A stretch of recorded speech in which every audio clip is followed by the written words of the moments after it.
We now come to the statement. The Chancellor of the Exchequer, Rachel Reeves.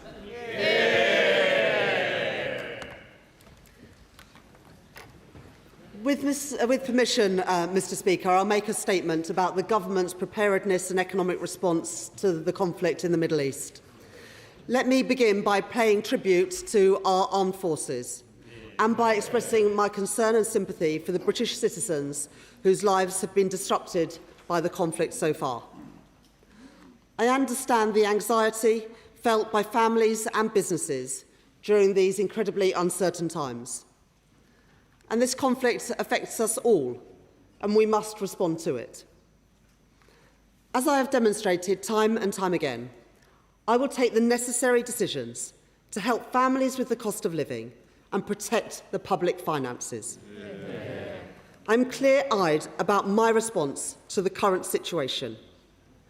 My economic approach will both be responsive to a changing world and responsible in the national interest. The economic impact of the situation in the Middle East will depend, of course, on its severity and its duration. The movements that we have already seen are likely to put upward pressure on inflation in the coming months.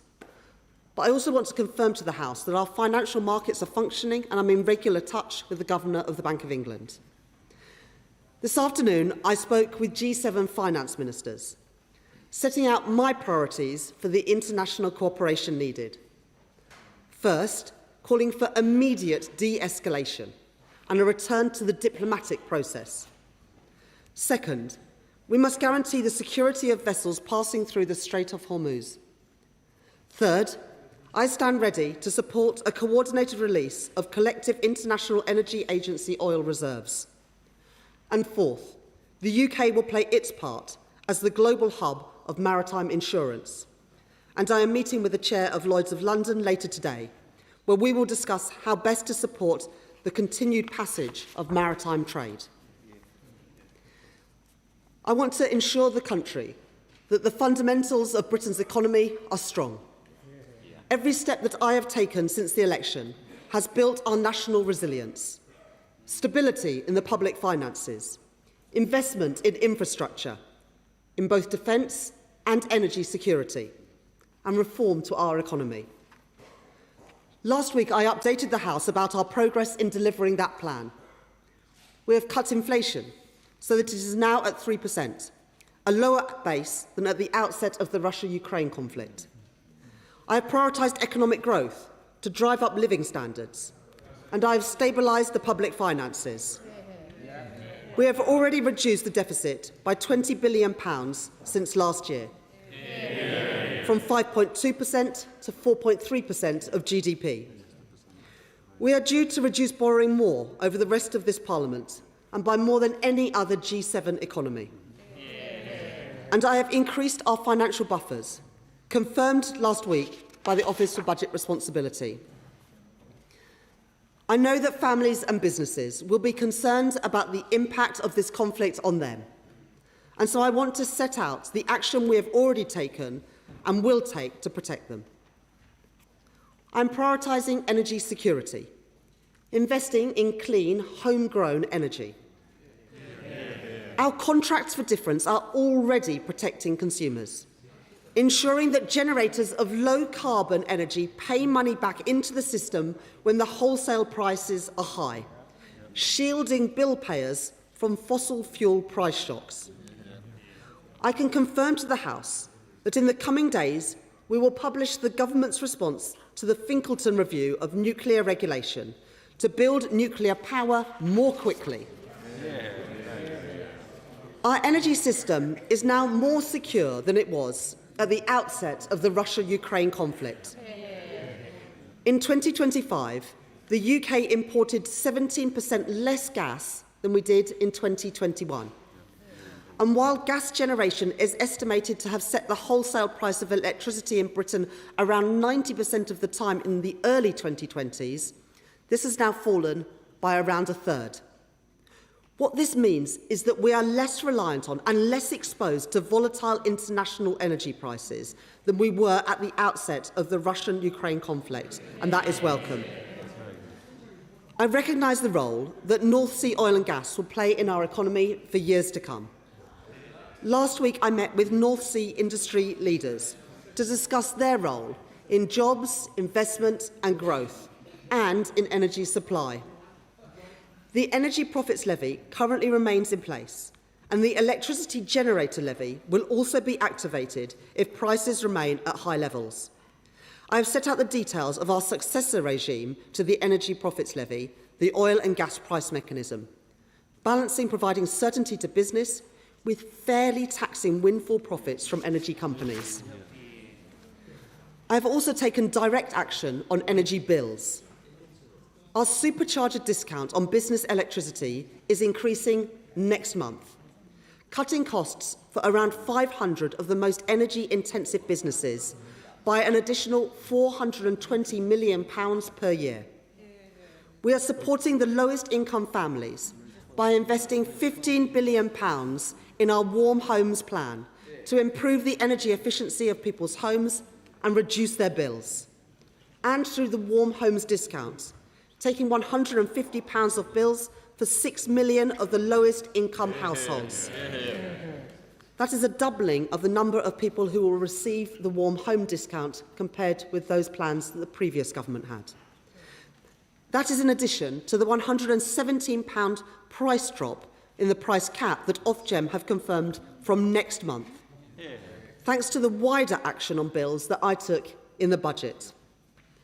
I want to be clear to families at home that despite the movements we have seen in energy prices in the last few days, the price cap for domestic bills for April will not change, giving families immediate certainty on their bills until at least the end of June.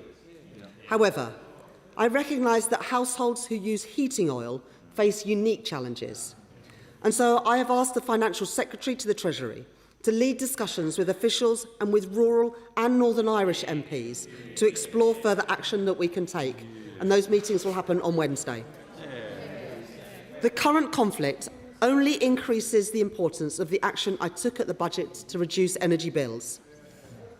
A rapid de-escalation in the Middle East remains the best way to protect us from rising energy bills.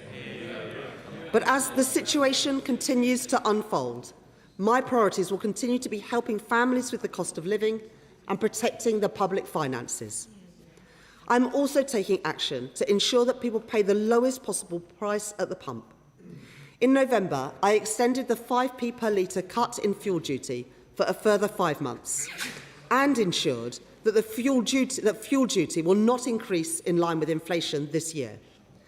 Petrol is more than 8p per litre cheaper today than it would have been under the plans that we inherited at the election. And that discount increases to 11p per litre next month once that extension takes effect. The new cheap fuel finder that I confirmed at the budget is currently being delivered, helping consumers find the cheapest price for their fuel. Almost 90% of petrol retailers have already registered for this. And last week, I instructed my officials to accelerate the integration of the cheaper fuel finder with MAP applications. This week, I am meeting with petrol forecourt operators, and I will not hesitate to call out retailers who fail to provide data to the fuel finder. I am clear that the best way to keep prices at the pump low is rapid de-escalation, and I will continue to monitor prices as the situation develops. I have also asked the Competition and Markets Authority to be vigilant across prices, including essentials like road fuel and heating oil. Let me be absolutely clear. I will not tolerate any company exploiting the current crisis to make excess profits at consumers' expense. I am proud to be the Chancellor that is delivering the biggest uplift in defence spending since the end of the Cold War. And I am committed to giving our military the resource that they need. That is why I can confirm today that I approved access for the Ministry of Defence to the Special Reserve to deploy additional capabilities in the Middle East. meaning that no net additional costs of these operations will be funded by the MOD, but instead will be funded by the Treasury. Mr. Speaker, Madam Deputy Speaker, we don't yet know how long the conflict will last or what further action will be required. But it is my duty to be responsive in an uncertain world and responsible in the national interest, to protect the public finances and help families with the cost of living. That is what the Prime Minister is doing. That is what I will continue to do. And I commend this statement to the House. Shadow Chancellor Mel Stride. Thank you, Madam Deputy Speaker. And can I thank the Chancellor for advanced sight of her statement and add our firm support for our armed forces. Madam Deputy Speaker, as the Chancellor has made clear, these are very serious and concerning times, and the developments in the Middle East are already having profound consequences for our economy. Oil prices have surged above $100 a barrel for the first time since the 2022 energy crisis. That alone is enough to have huge knock-on effects for households and businesses. Families filling up their car will already have noticed petrol prices increasing. Fixed-price energy tariffs have either been increased or pulled from the market. So we are already seeing British households worse off as a result of this conflict. I'm grateful to the Chancellor for updating the House on the meetings with other G7 finance ministers, and I welcome her commitment to support action to ease pressure on global supply by using strategic oil reserves. That, however, will only go so far. As the Chancellor said, the longer this conflict continues, the more likely it is that we will see a sustained period of higher prices. Of course, that in turn will also have implications for interest rates and for our cost of borrowing.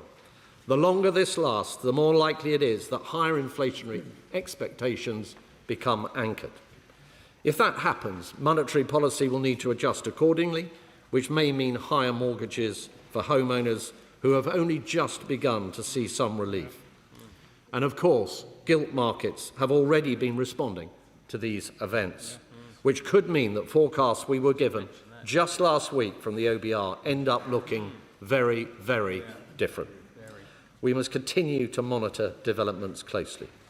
But, Madam Deputy Speaker, where we on this side of the House clearly differ with the Right Honourable Lady is in her approach to the economy in the run-up to this crisis.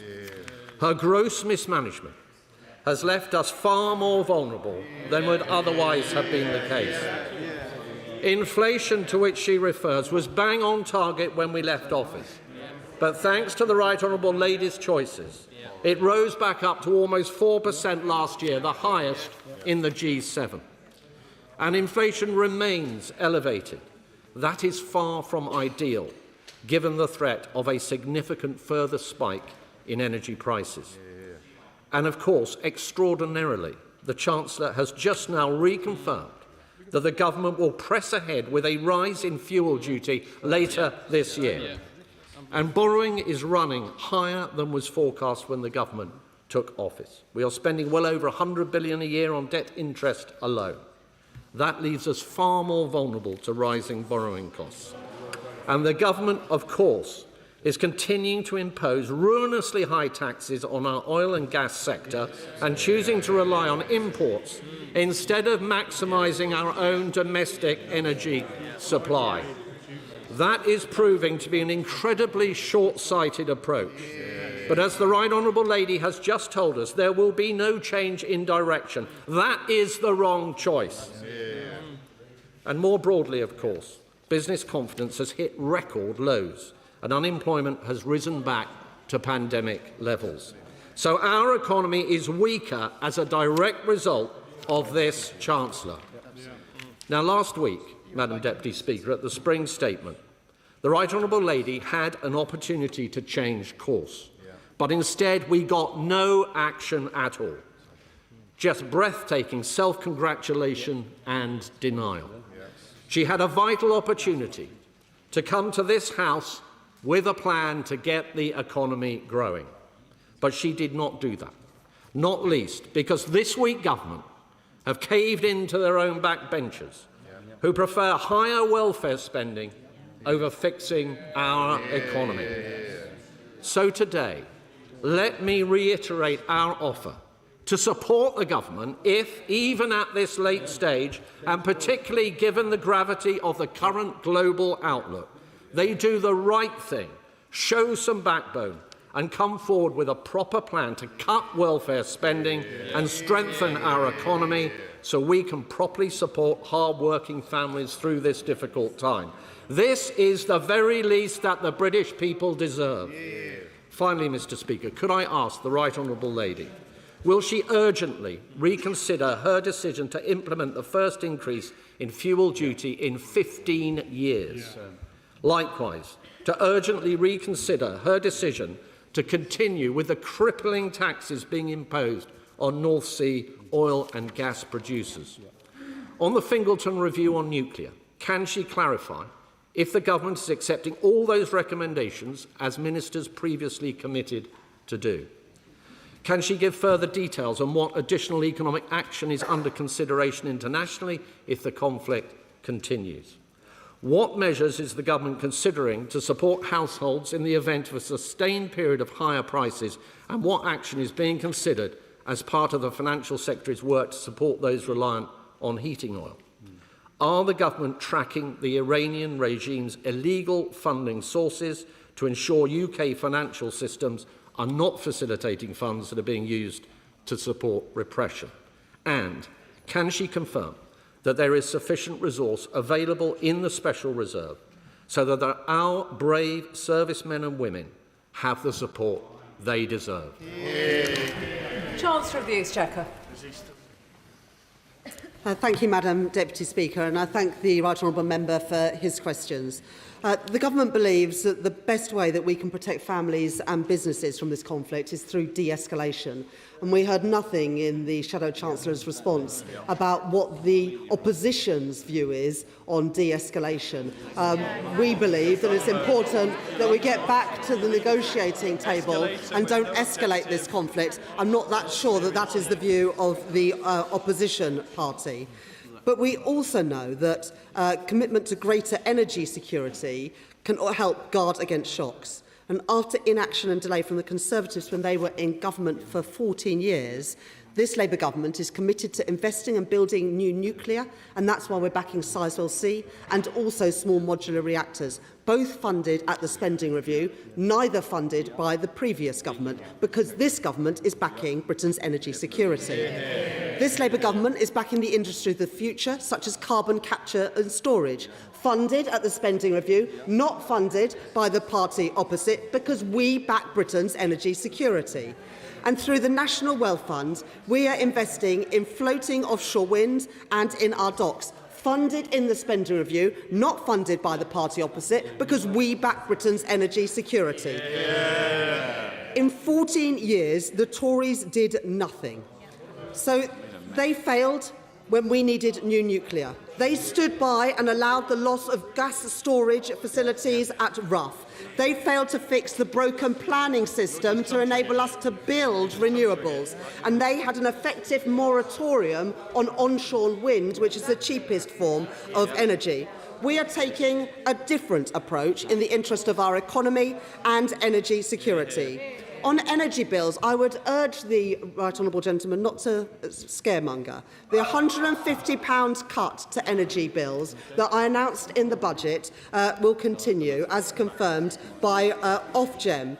We removed the failed eco scheme and we removed a number of levies off of bills. On heating oil, those conversations will happen this week and we are working closely with MPs, with colleagues in Northern Ireland to make sure that things are working well. But the Minister at Desnes met with the heating oil sector on Friday and spoke this morning to the Competition and Markets Authority.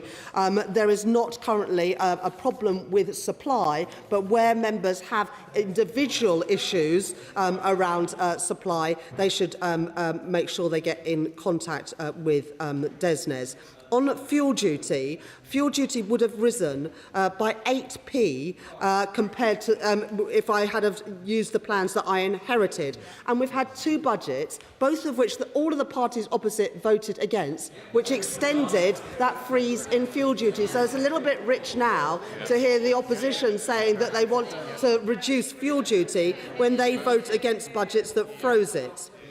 And on the energy profits levy, I think the right honourable gentleman has a short memory because, of course, he was in the cabinet that introduced the energy profits levy. And they introduced it for a reason, because of the windfall profits that were being made by the energy companies and the need to help consumers with bills, which is exactly what we have done. On the public finances, again, I'm not sure if the right honourable gentleman listened either to my statement last week or my statement today. The deficit has reduced from 5.3% to 4.2% of GDP. It's the first time in 6 years that the budget deficit has been less than 5% of GDP. And in fact, in the 14 years that the Conservatives were in office, borrowing was higher than the G7 average. It is now lower than the G7 average, and it's coming down in every year of this Parliament. And on inflation, I'm not going to take any lessons from the party that took inflation to more than 11%. Under policy supported by the party opposite. And on welfare, I've got to say, for the former Work and Pension Secretary to say that we should be spending less on welfare, well, it would have been nice if it had done something about it when he was in charge. We are reforming the welfare system that they broke. And on Finkleton, we commissioned the Finkleton review because we are determined to build nuclear power, unlike the party opposite. On oil reserves, we have 90 days' worth of reserves of oil imports, and as confirmed by the G7 today, we will be making further announcements of that. On gas reserves, it was the party opposite that closed the storage facilities at Rough, and National Gas have confirmed today that our gas reserves are at a comparable level to last year and the year before that, and that the numbers being reported are utterly misleading because gas comes from a number of sources. It comes from the interconnectors, it comes from liquid natural gas, and it comes from our storage facilities. So again, I would really rather that the party opposite didn't scaremonger when people want certainty. On money laundering, of course, we have the very strictest rules around money laundering, and on the special reserve for defence, of course, we will make sure that the Ministry of Defence has all the money it needs for providing the support for our armed forces. Chair of the Treasury Select Committee, Dame Meg Hillier.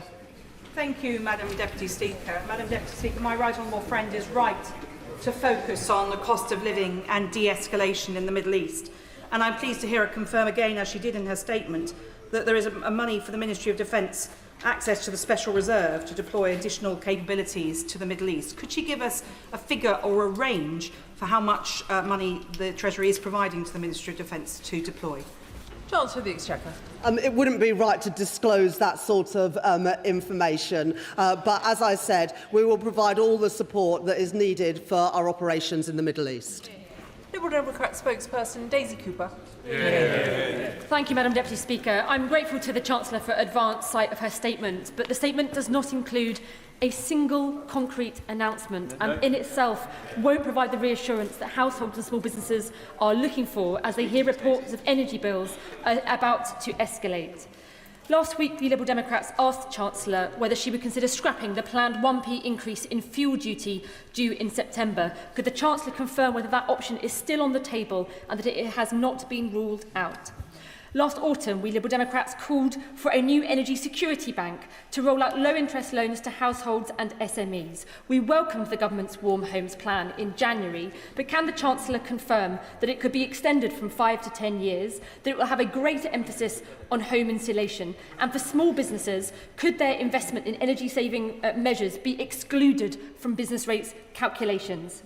Madam Deputy Speaker, in the long term, we need energy market reform. Can I urge the Chancellor and her government to intervene to stop these unpredictable fluctuations in the gas market? We need to urgently develop a plan to de-link gas and electricity prices and move expensive old renewable subsidies from the renewables obligation to the much better and cheaper contracts for difference model.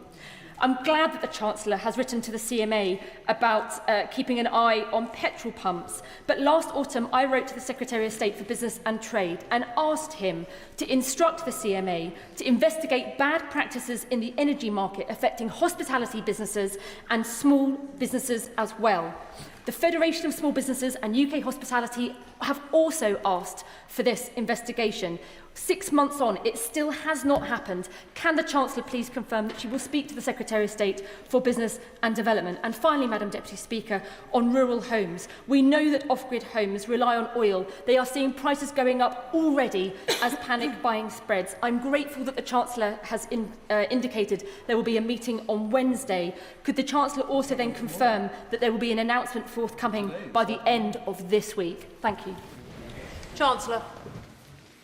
Thank you, Madam Deputy Speaker. The Honourable Lady talks about energy security, but she has never once acknowledged her party's failure when they were in government. In 2010, her party's leader, Nick Clegg, justified opposing new nuclear energy on the grounds that it would take until 2022 to become operational.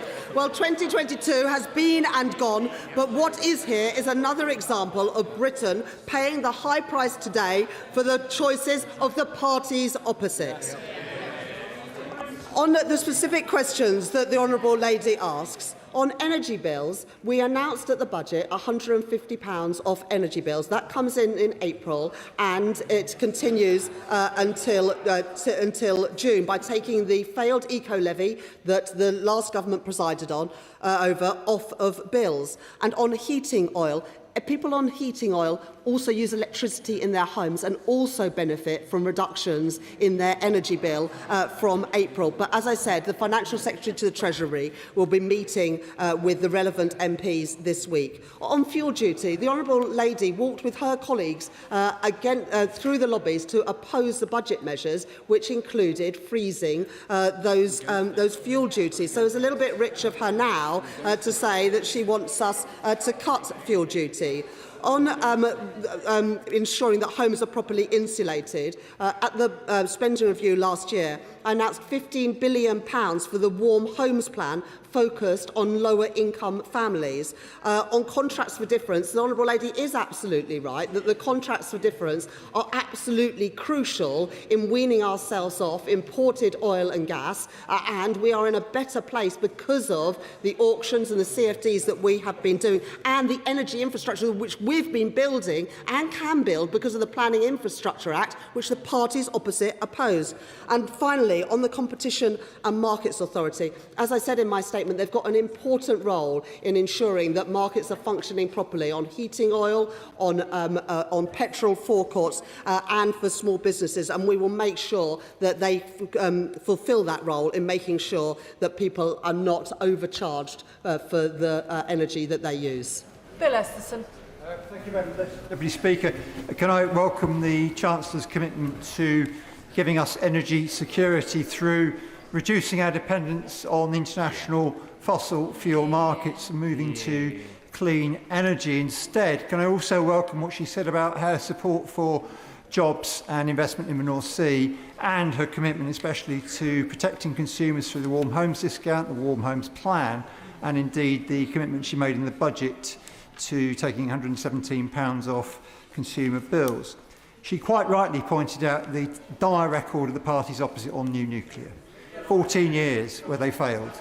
So will she give the commitment that this government will add to its already announced successes on Sizewell C and on SMR, and give that certainty of policy to the industry through a fleet approach both to large-scale and to small modular reactors? Chancellor.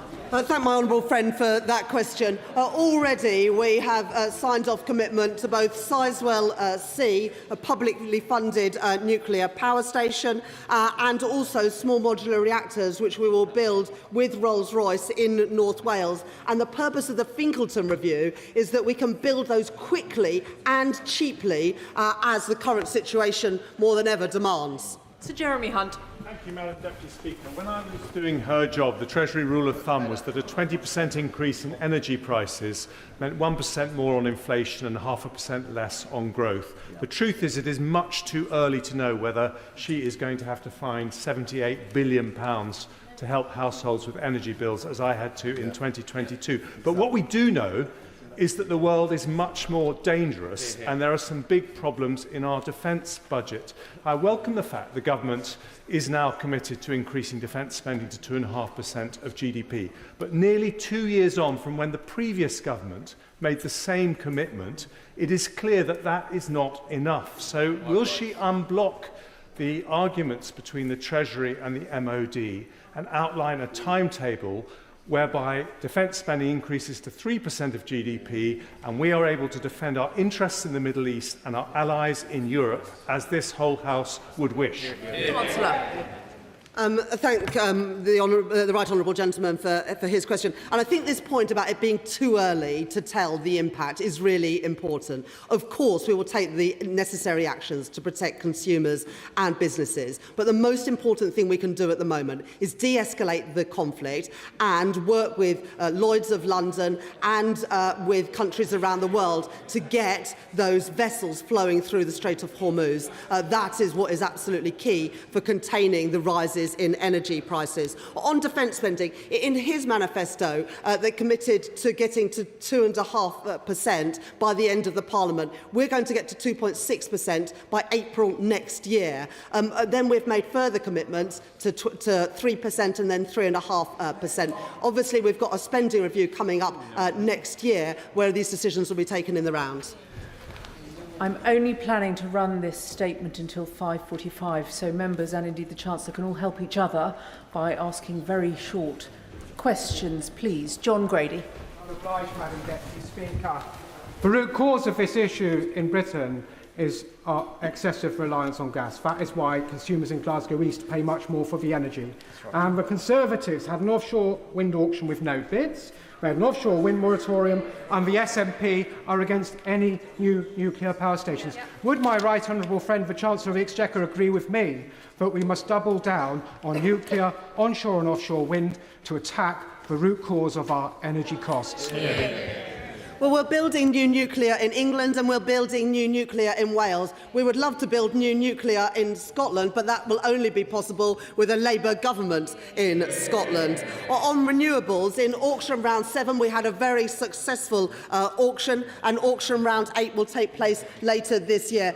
My honourable friend is absolutely right. We need to wean ourselves off imported oil and gas and be more secure with our energy supplies here in the UK. Dame Harriet Baldwin. Thank you very much, Madam Deputy Speaker. And the Chancellor has announced today that she's not really making any changes at this point, and she's calling for a de-escalation.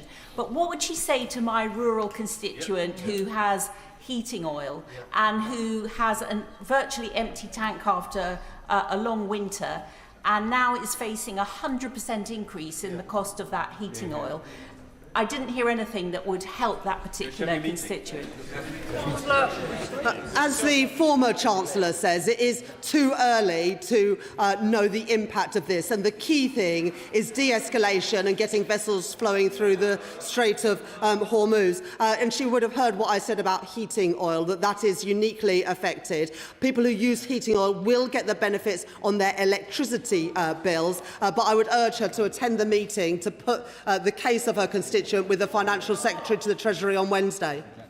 Ben Goldsborough. Thank you very much, Madam Deputy Speaker. I want to thank the Chancellor and also the Treasury officials for working very closely with the Labour Rural Research Group to discuss the issues to do with heating oil troubles that we are facing right now, with prices going over 200% in some parts. Can the Chancellor elaborate more on what action will be taken with the Competition and Market Authority to make sure that we're protecting our consumers from these price gouging effects that are going on? Chancellor. The point about price gouging is really important, and that is why we have today instructed the Competition and Markets Authority to ensure whether it is either heating oil or petrol retailers that they're not taking advantage of this situation to line their own pockets rather than thinking about the consumers who they serve. Chris Coughlin. Speaker, the last week has underlined our perilous national security situation and the potential risks to growth. Does the Chancellor agree that now is the time to raise defence spending to 3% of GDP, perhaps funded by borrowing with our European Canadian allies to reassure bond markets, both to drive growth and protect our national security? Chancellor.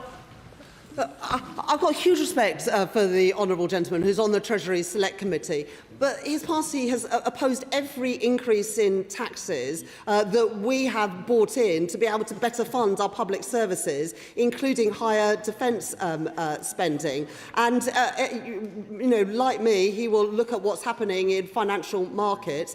I'm not convinced this is the time to unleash more borrowing on markets. That's what Liz Truss tried, and look where it got us. Luke Murphy. Thank you, Madam Deputy Speaker. Can I welcome the Chancellor's statement, particularly the focus on energy security and our plan for homegrown clean energy. It has been astonishing since the election to hear that the Conservatives' lessons from the Ukraine crisis was that we needed to be more dependent on international fossil fuels, costing £78 billion, as the former Chancellor just said. The Chancellor mentioned the electricity generator levy. I just wondered if she could tell the House how and when that would be activated. Chancellor. Very much thank my honourable friend for his question. The energy profits levy is still in place, and the higher prices go, the more windfall tax is paid. There is also the electricity generators levy, where if electricity prices go up, because they are in some cases outside of contracts for difference linked to gas prices, we will also recoup money there. That is obviously important because if the situation goes badly, we will need to be able to better support consumers. That is why the EPL and the EGL were brought in the first place, and that's why they are important parts of the architecture we have. Father of the House, Sir Edward Lee. I'm not sure that whether in the middle of the war it achieves much to be overtly party political. I mean, the past is where we were. We're now in the present. So, just to be helpful to the Chancellor, I agree with her on de-escalation as it happens, on defending our interests, not regime change. But the fact is that we have the highest energy costs in Europe. We're now in a crisis, and we're in potentially a war economy. So I saw the Energy Secretary sitting next to her earlier. Whatever the good intentions on net zero, will she listen to the Shadow Chancellor on North Sea oil? Because we are in this crisis now, and we have to meet this crisis with every tool in the toolbox. Chancellor.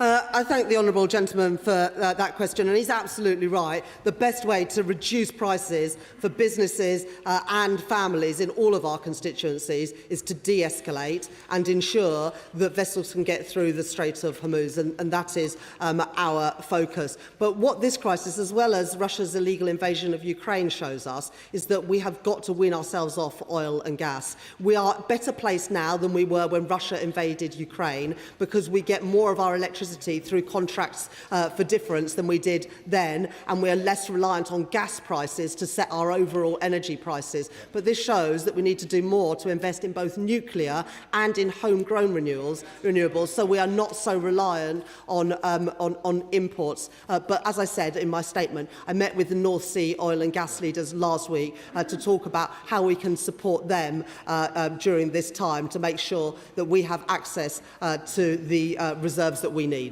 Jim Dixon. Thank you, Madam Deputy Speaker. Can I thank the Chancellor for her statement? It's vital for residents in Dartford and across the country that they know that the government has their back when it comes to fuel bills going forward. Does the Chancellor agree with me that the economic stability that she set out last week in the spring statement means that the economy and consumers are much less vulnerable to the price shocks coming from the Middle East than they would otherwise be?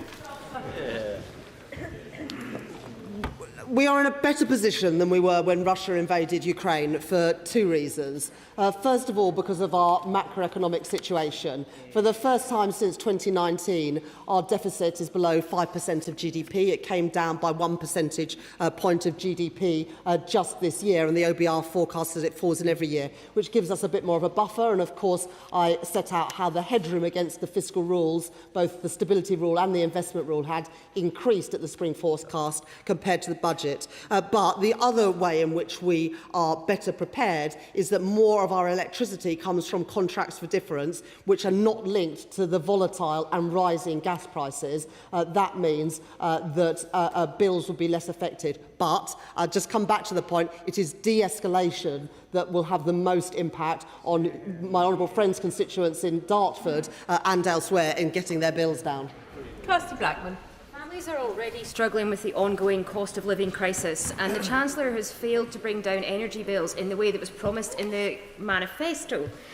As prices continue to soar and international events cause people real anxiety as they're looking at these situations, they're already struggling, they're already feeling the squeeze in the cost of living as more than they ever have before. Will she now recognise that this is a crisis for families, and will she put in real support to help families through the cost of living crisis? Chancellor. I'll just say with respect to the Honourable Lady, on the 1st of April, energy prices will fall by an average of £117 because of the action that I took in the budget. It will be frozen at that point until the end of June. And as the former Chancellor and other members have said, the most important thing we can do now is de-escalate the crisis. But if the Honourable Lady really believes in energy security, she should back Labour's plans to invest in nuclear energy, including the jobs that would create in Scotland. Gareth Snell. Thank you very much, Madam Deputy Speaker. I welcome the Chancellor's announcement, reiteration of the extension of the supercharger scheme, but she will know that that only really helps 10% of energy-intensive industry in this country, and in particular those that are electro-intensive. So with the price per firm in gas pretty much double what it was last week, is she able to set out what help might be available for gas-intensive industry and those electro-industries that aren't in the supercharger scheme? And if the de-escalation doesn't come, that we all hope it does, will she agree to meet with those energy-intensive industries to see how those that are impacted by gas prices can get some immediate relief? Chancellor. I thank my honourable friend for that question, and it is a really important point. 500 businesses will benefit from an increased discount through the supercharger, taking that discount from 60% to 90% from April. And next April, the British Industry Competitiveness Scheme comes in, benefiting, I think, around 7,000 businesses. That is set to go from next April, but of course, we will continue to look at how we can support our energy-intensive industries if the current situation continues in the Middle East. John Glenn. Thank you, Madam Deputy Speaker. Given it was promised at the start of June last year, when will the Chancellor sign off on the Defence Investment Plan? Chancellor. Well, thank the honourable gentleman for that question. I have huge respect for him for the time he spent at the Treasury. As the honourable gentleman knows, the previous government committed to get to 2.5% by the end of this Parliament. We're committing to bring that forward, and by April next year, we will be spending 2.6% of GDP. We will set out the Defence Investment Plan based on the strategic defence that we did, and of course the previous government didn't even bother to do a strategic defence review. Sam Rushworth. Thank you, Madam Deputy Speaker. I've already got constituents in places like Weardale, Teesdale and Gorness Valley who are paying double for their heating oil to what they would have paid a week ago, and some of them simply can't afford to fill up their tanks. Thanks to the fiscal headroom that this Chancellor has created, there is money in the system to support them. Will she look at things like fixed-term payments in the short term, but also in the longer term, perhaps an expansion of the Warm Homes grant to help them to transition to cheaper forms of fuel? Chancellor. I thank my honourable friend for that question. As I set out in my statement, we put £15 billion into the Warm Homes plan at the spending review last year to better insulate people's homes and help them to move to cheaper forms of energy. But I do recognise the immediate problems around heating oil. That's why I've asked the Competition and Markets Authority to look at price gauging, but also why the Financial Secretary to the Treasury will be meeting with MPs, and I hope that on behalf of his constituents in Bishop Auckland, he will be there next week, on Wednesday. Sarah Dyke. Deputy Speaker, since the outbreak of the conflict in the Middle East, heating oil prices have increased by over 100%. It's a harsh reminder that relying on volatile fossil fuel markets leaves households financially vulnerable. Many rural households off the gas grid, like Julian from East Lambrook, aren't protected by the energy price cap. So does she agree that this is unfair on rural communities? And will she take steps to develop a mechanism to protect these householders from damaging global fossil fuel price shocks? Chancellor. The first thing I would say to her and also to her constituent and other constituents that almost every house will use electricity for turning on the lights, and they will benefit from some of these changes that come in on the 1st of April. 4% of households in Great Britain rely on heating oil. It's more than 60% in Northern Ireland. We do recognise the unique situation here. The increase in the price in the last few days does not reflect market conditions, which is why we've asked the Competition and Markets Authority to urgently look at extortionate prices and also ensuring that supply remains stable, because there is enough heating oil available, but what we don't want is people to be priced out of it. Matt Rodder. Thank you, Madam Deputy Speaker. Could I welcome the Chancellor's statement and thank her for the work that she's doing to reduce the dependence on fossil fuels.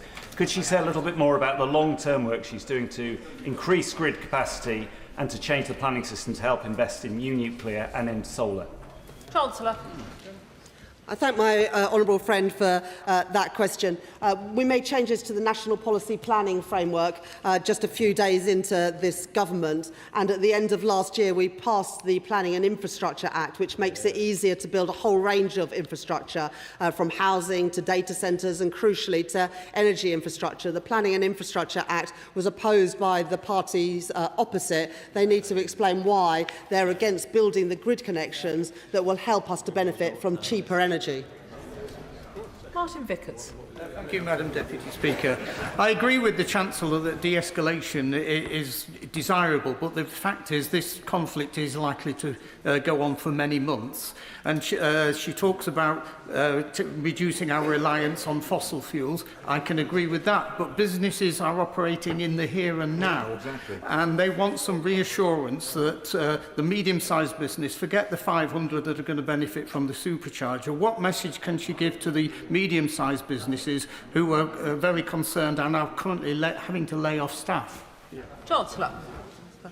I recognise the concerns around businesses, and as well as the supercharger, the BIC scheme is coming in next year, and of course we are monitoring very carefully the situation to see what else might be necessary. But I would say that de-escalation is so important here. There is no reason why this conflict has to go on for months and months. Nobody wants that. It is in no one's interest.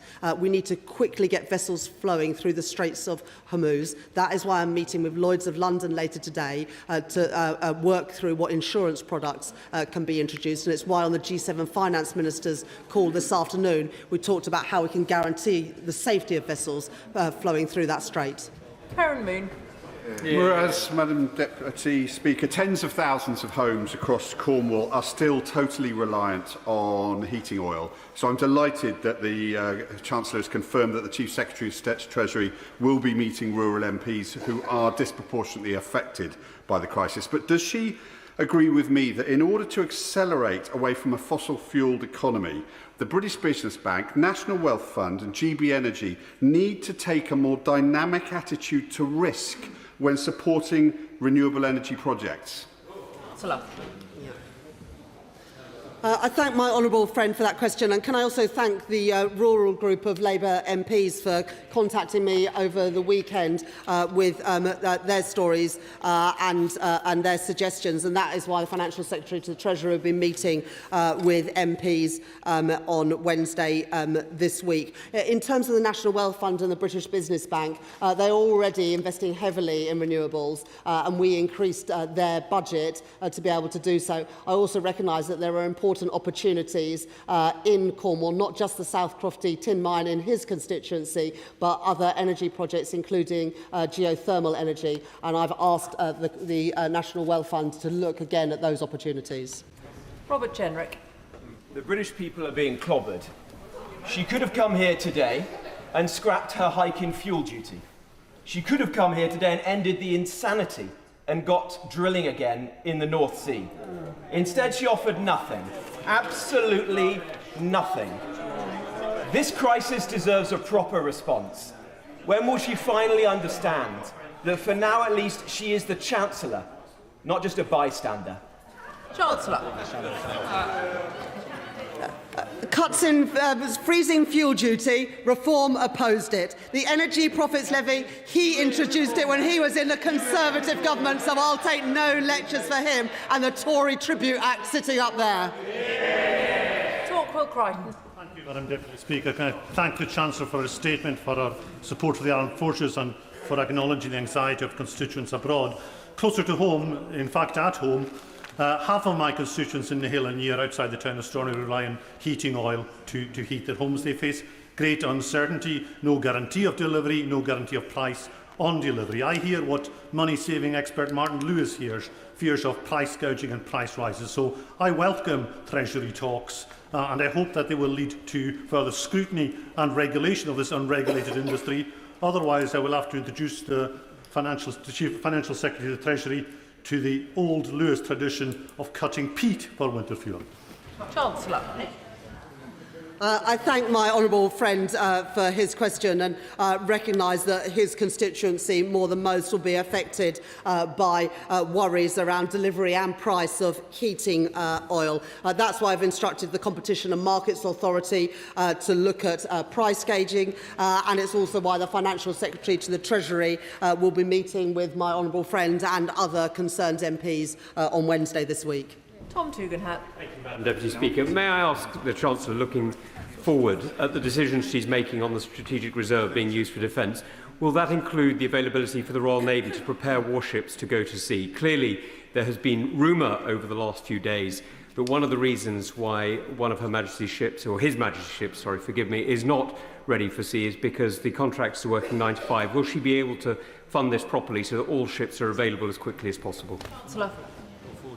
I thank the honourable gentleman for that question. I confirm that there are no financial impediments for warships going to the Middle East, and that money through the the special reserve is absolutely available for personnel and contracts for all of our operations in the Middle East.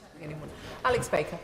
Madam Deputy Speaker, as the Member of Parliament for the home of the British Army, can I thank the Chancellor for her support for our armed forces. My constituency is also home to innovative defence and aerospace businesses, and many are ambitious to expand and play their part in strengthening our national security, but that depends on being able to access the investment they need to scale up. Can the Chancellor reassure these businesses in my constituency that this government will continue to work closely with the financial sector to ensure British defence and advanced manufacturing companies can access the capital they need to invest, grow and create good, skilled jobs here in the UK? I thank my honourable friend for that question. As my honourable friend knows, we have increased the funding available to both UK Export Finance and the National Wealth Fund to invest and support our defence industry. And also I support the work that my honourable friend and the honourable member for York Outer are doing in ensuring that the financial services sector also lends to defence businesses, including scale-up businesses. David Chadwick. Thank you, Madam Deputy Speaker. Almost two-thirds of homes across Brecon, Radnor and Cwm Tower are dependent on heating oil. the price of which is now surging thanks to Donald Trump's decision to bomb Iran. Can she reassure my constituents that help will be on the way from the government? Chancellor. Thank the honourable gentleman for that question. The meeting with the Financial Secretary to the Treasury will be open to all MPs and is on Wednesday this week, and I very much urge him to attend that meeting. We are aware of the unique situation concerning heating oil. That's why I've instructed the Competition and Markets Authority, but are also keen to hear directly from MPs. Calvin Bailey. Thank you, Madam Deputy Speaker. The impacts of this conflict spiralling are serious and will fall upon our constituents' pockets. So I welcome the Chancellor's statement and measures to address these. And yet, last week, the Honourable Member for Clapton was in the United States attempting to lobby against our national interests, on this occasion with a comical lack of success. So would my right honourable friend agree that the impact of living costs can only be compounded by the continued, deeply unpatriotic interventions of the benches opposite? I thank the honourable and gallant, my honourable and gallant friend for his question and also for his contributions in the debates last week as well. And my honourable and gallant friend knows how important it is to de-escalate because it is our armed services personnel who would be the front line of any escalation of the crisis. And de-escalation, of course, is also in the interests of all of our constituents, whether it is on heating oil, the price paid at the pumps, or indeed on their mortgage rates. And that is why this government is putting all of our diplomatic efforts into de-escalating this crisis and reopening the Strait of Hormuz. Simon Hall. Thank you, Madam Speaker. As heating oil prices go up and petrol prices go up in rural North Dorset, my constituents are hearing the Chancellor echo one of her predecessors, I think, effectively saying, crisis, what crisis? She needs to, I think, actively get a grip on this. Motorists in rural areas use their cars because they have to. The vast majority of them are off-grid. They have no alternative to keep warm other than using heating oil. This is a crisis in costs taking place today, which meetings and letters to the CMA are not going to help or address. Can she confirm? She's mentioned that this meeting has been organised on Wednesday and that invitations have gone out for it. Is it? We don't need the honourable member for Swansea West gesticulating like some string. Order. The question is far. Forgive me. Sorry. Too long. Chancellor. I've got huge respect for the honourable member and I thank him for his question. As the former Chancellor of the Exchequer says, it is too early to know what the impact of this crisis is going to be. It's why today I met with G7 Finance Minister colleagues, which I'm sure he welcomes, where we discussed the release of the International Energy Agency strategic oil reserves, for example, because what is needed to contain prices for all of our constituents is to make sure that we have the oil and gas on the market that we need, and that is why we are prioritising those diplomatic routes to de-escalate this crisis. Jonathan Davis. Thank you very much, Madam Deputy Speaker. I thank the Chancellor for his statement because this is not just a worrying time for our national security but for our economy too. I am pleased to hear about the work that's going on with the Competition and Markets Authority in respect of consumers of heating oil. But perhaps I could suggest to her that she has a conversation with her colleagues in Desnes to expedite the £1 billion worth of community energy investment coming through the local power fund and focus that investment as quickly as possible into rural areas like mine in Derbyshire, because if this is going to be a protracted conflict, that's something that could make a difference.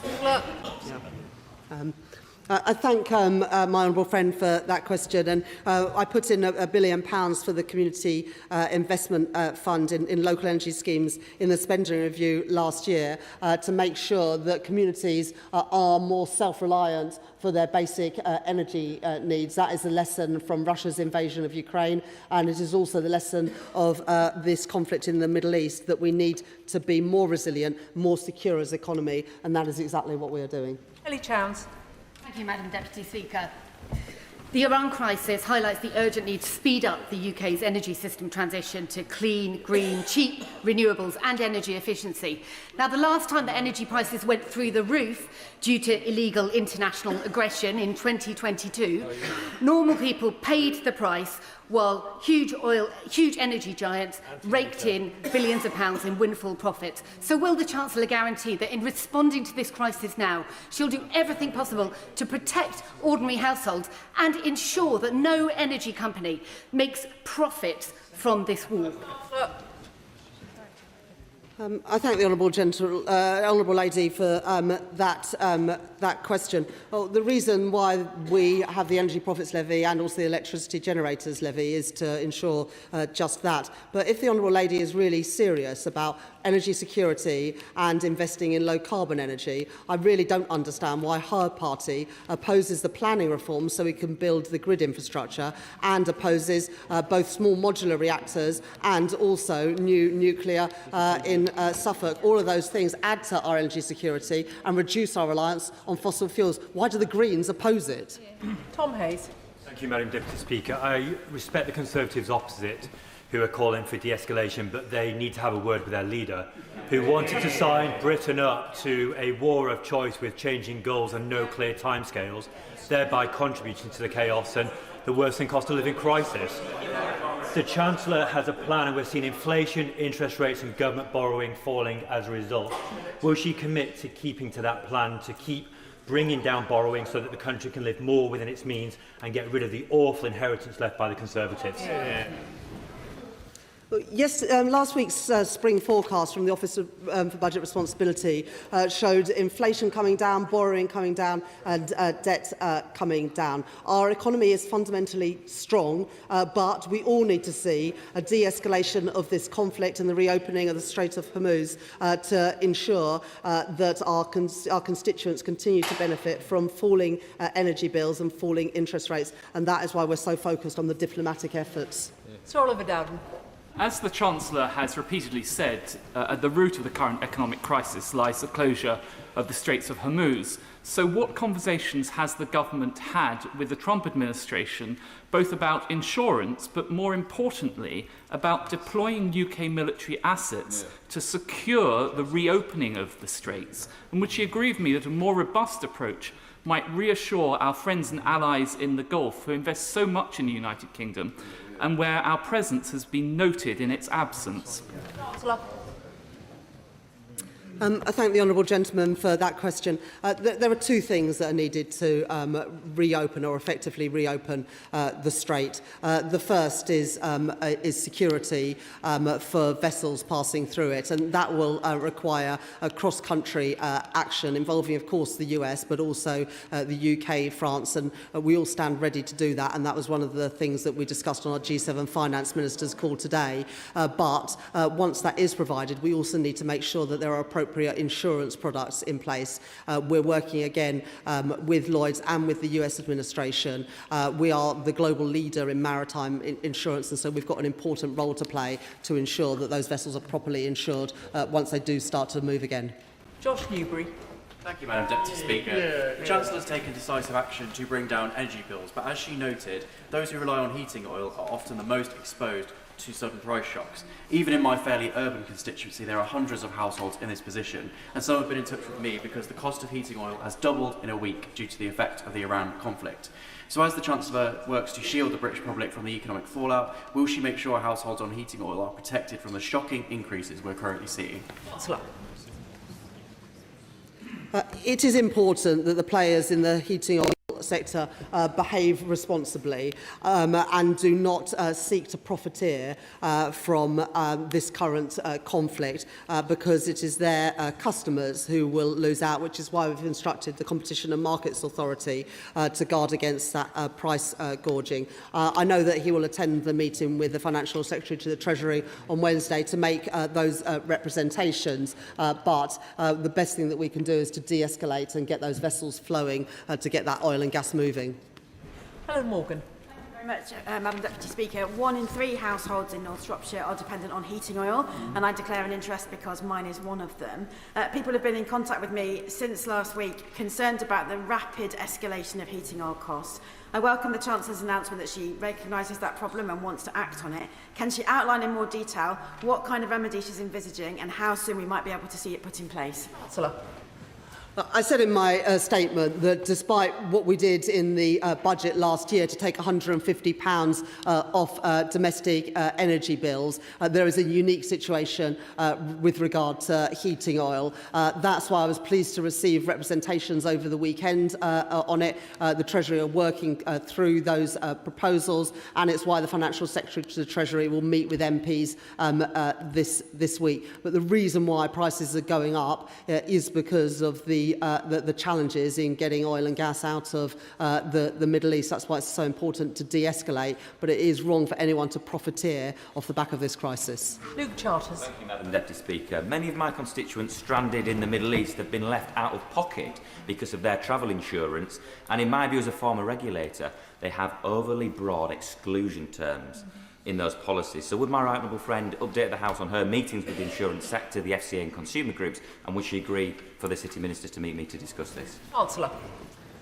I thank my honourable friend for that question, and I'm sure that the relevant minister, whether that is in the Department for Transport or indeed the Economic Secretary to the Treasury, meets with my honourable friend. It is important that everybody who wants to get home from the Middle East is able to do so. We welcome the work that the airlines are doing to get people home with the support of the government, but it's also important that people are not ripped off for that. Harriet Cross. Thank you, Madam Deputy Speaker. We've heard the Chancellor and others on the government front bench for months now saying that we'll be using oil and gas for years to come, and of course we will. No matter how much they wish that away now, we'll be using oil and gas for years to come. We must secure our supply. In her meeting this morning with G7 Finance Ministers, does any of them say that banning new oil and gas licences from the North Sea is a good idea? Or any of them banning themselves from their own energy resources? Chancellor. I thank the honourable lady for that question. It was, of course, her own party that introduced the Energy Profits Levy in the first place, and introduced it for a good reason, because many of the questions today have been about the impact on prices, and of course the way that support was given to consumers during the Russia-Ukraine crisis was through money from the Energy Profits Levy then being used to subsidise people's bills. That's why we have the Energy Profits Levy. Dave Robertson. Thank you, Madam Deputy Speaker. Can I thank the Chancellor for her statement today? She is absolutely right to take the action that she has on energy prices, particularly given that 20% of the world's oil is transported via the Straits of Hormuz. However, the Straits of Hormuz also transports over a third of the world's urea, almost half of its sulphur, and a significant amount of ammonia. So can I ask the Chancellor what steps she's taking to protect our farmers from spiking fertiliser prices at the same time as energy prices are rising? Chancellor. I thank my honourable friend for that question. We're working closely with DBT and DEFRA as well as business to understand the different parts of industry that will be affected by a protracted conflict. But this is just another reason why it is so important to de-escalate. That is exactly what we are seeking to do, and it is also why we are working with G7 allies focused on reopening the Strait of Hormuz, because that's the best thing we can do to bring down prices and ensure supply continues to flow. Saoirse Eastwood. Thank you, Madam Deputy Speaker. I welcome a statement this afternoon from the Chancellor. As she's already outlined, Northern Ireland is uniquely exposed. Up to 70% of people right across Northern Ireland are reliant on home heating oil. Instead of meeting with me, would you be able to tell me that you have plans to meet with the Minister of Economy in Northern Ireland this week, and indeed my ministerial colleagues in the Northern Ireland Executive, to see how we can best support our people? Chancellor. It's really important to understand the extent of the impact on Northern Ireland. When we made this announcement of the budget, we did make money available for Northern Ireland to have their own scheme recognising the slightly different energy market in Northern Ireland. I know that the Financial Secretary to the Treasury, who's leading on this work at the Treasury, is meeting with his opposite numbers in the Northern Ireland Executive to make sure that we understand the challenges there and what we can do to best support. Tony Vaughan. Thank you, Madam Deputy Speaker. I thank the Chancellor for her statement, which really does underline the importance of new nuclear to boost our energy security. Many of us who back new nuclear also care deeply about nature, and Dungeness in my constituency is both a nationally important habitat site and a vital location for new nuclear. So does the Chancellor agree that we urgently need a reformed framework for habitat protection along the lines proposed by Fingleton Review so we can safeguard the environment and welcome new nuclear back to places like Dungeness? I thank my honourable friend for that question and also his pragmatic approach. We will be responding to Finkleton in the next few days and then legislating as quickly as possible to make it cheaper and quicker to build the energy infrastructure that we know we need. Sir Alex Shelbrooke. Thank you, Madam Deputy Speaker. Madam Deputy Speaker, defence industry supply chains really are desperately in need of the DIP. The Chancellor talks about the money that's being invested, but why is the Treasury not allowing the DIP to go forward? Because it's starting to become really critical and we need that infrastructure. Secretary of State is desperate for that infrastructure. We need to know when's that coming forward. It was the government's self-imposed deadlines, nobody else's. Well, we published the Strategic Defence Review earlier this year, and in the spending review last year, the biggest uplifts in spending were at the Ministry of Defence and at the Department of Health. The previous government said they were going to get to 2.5% at the end of the next Parliament. We're going to get to it to 2.6% by April next year, and that money is already being spent. He doesn't need to worry about that. Peggy Shanker. Thank you, Madam Deputy Speaker. I know that my constituents in Derby will be worried about the devastation that they see across the Middle East and will agree that de-escalation must remain a priority. But they're also worried about the impact on their weekly shopping bills, their petrol prices and their energy bills. Will the Chancellor agree with me that stability for our businesses and local people is absolutely vital given the volatility that we're seeing internationally? Chancellor.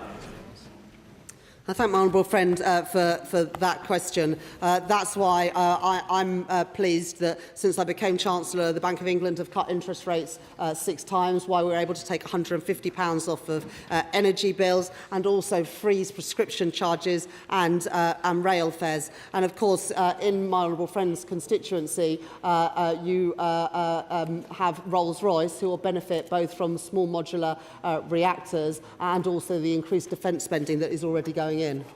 Ben Lake. 72% of households in Ceredigion and Preseli do not have a connection to the mains gas grid. And for those who fill their tanks over the weekend, the consequences of the Iran crisis have become very, very real. For those who are still to do so, they're very anxious to learn of when any potential support that might be agreed on Wednesday will be brought forward. Chancellor.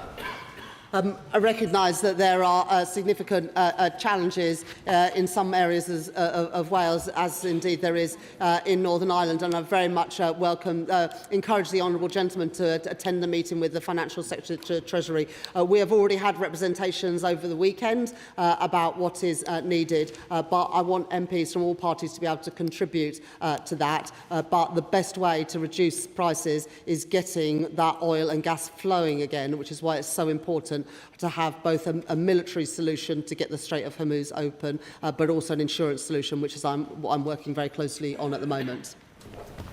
Can I thank the Chancellor for her statement this afternoon, and I'll allow a few moments for the front benches to swap over. I appreciate a lot of members will be disappointed not to have got in this afternoon. I will try to prioritise them in the next statement, if at all possible.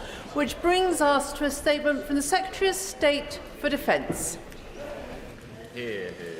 With permission, Madam Deputy Speaker, I wish to make a statement to update the House on the Middle East. And there's a lot to update, and I trust the House will understand. I want to start by praising our armed forces who are working 24/7 to protect British lives and British interests in the region. From our 400-strong air defence teams in Cyprus, who I visited last week, to our counter-drone specialists in Iraq, our fast jet pilots in Qatar, our command specialists in the regional defence coordination centres, and everyone working on this crisis abroad and at home. Iran threatens us all, but it's our forces who feel this most acutely. So I'm sure the whole House will join me in thanking them for their outstanding dedication and for their professionalism. For protecting British lives, for keeping us safe, we want to say to them, you are the best of Britain in action. Madam Deputy Speaker, the UK's government approach throughout the current developments in the Middle East is founded on three principles. First, defensive, taking the necessary action to strengthen our collective defence. So we took steps from January, weeks before this current war with Iran began, to pre-position Typhoons, F-35s, counter-drone teams, radars and defence in the region, as well as the additional military capability we've sent since last Saturday when the Iranian retaliation attacks started. Second, coordination with allies.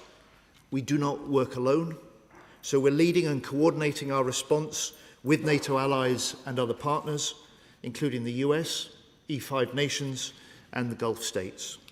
And I'm in daily contact with my counterparts, just as the Chief of Defence Staff is at 2.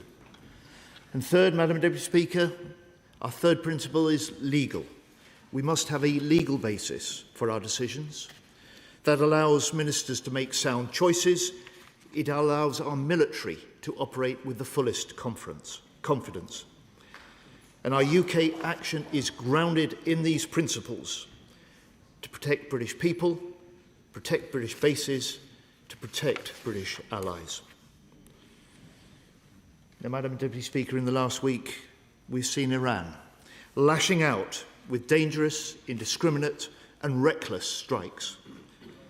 In the first day alone, they attacked 10 countries with military and civilian targets attacked, including hotels in Dubai and Bahrain and the Kuwaiti National Airport. British troops stationed at a US base in Bahrain were within a few hundred yards of an Iranian strike, and a small drone hit our base in Cyprus coming from Lebanon or Iraq. And Iraq has now fired over 500 ballistic and cruise missiles and over 2,000 drones. Thank you to the Honourable Gentleman. Iran has now fired over 500 ballistic and cruise missiles and over 2,000 drones. I'm grateful to him for paying attention to my statement quite so closely. And even after the Iranian president's apology and promise to the Gulf states over the weekend, Iran still then struck multiple countries with drones and missiles, including Bahrain, where 32 civilians were injured in one attack and a desalination plant was hit in another. We totally condemn these attacks. They're putting hundreds of thousands of people at risk, including British nationals and members of our armed forces.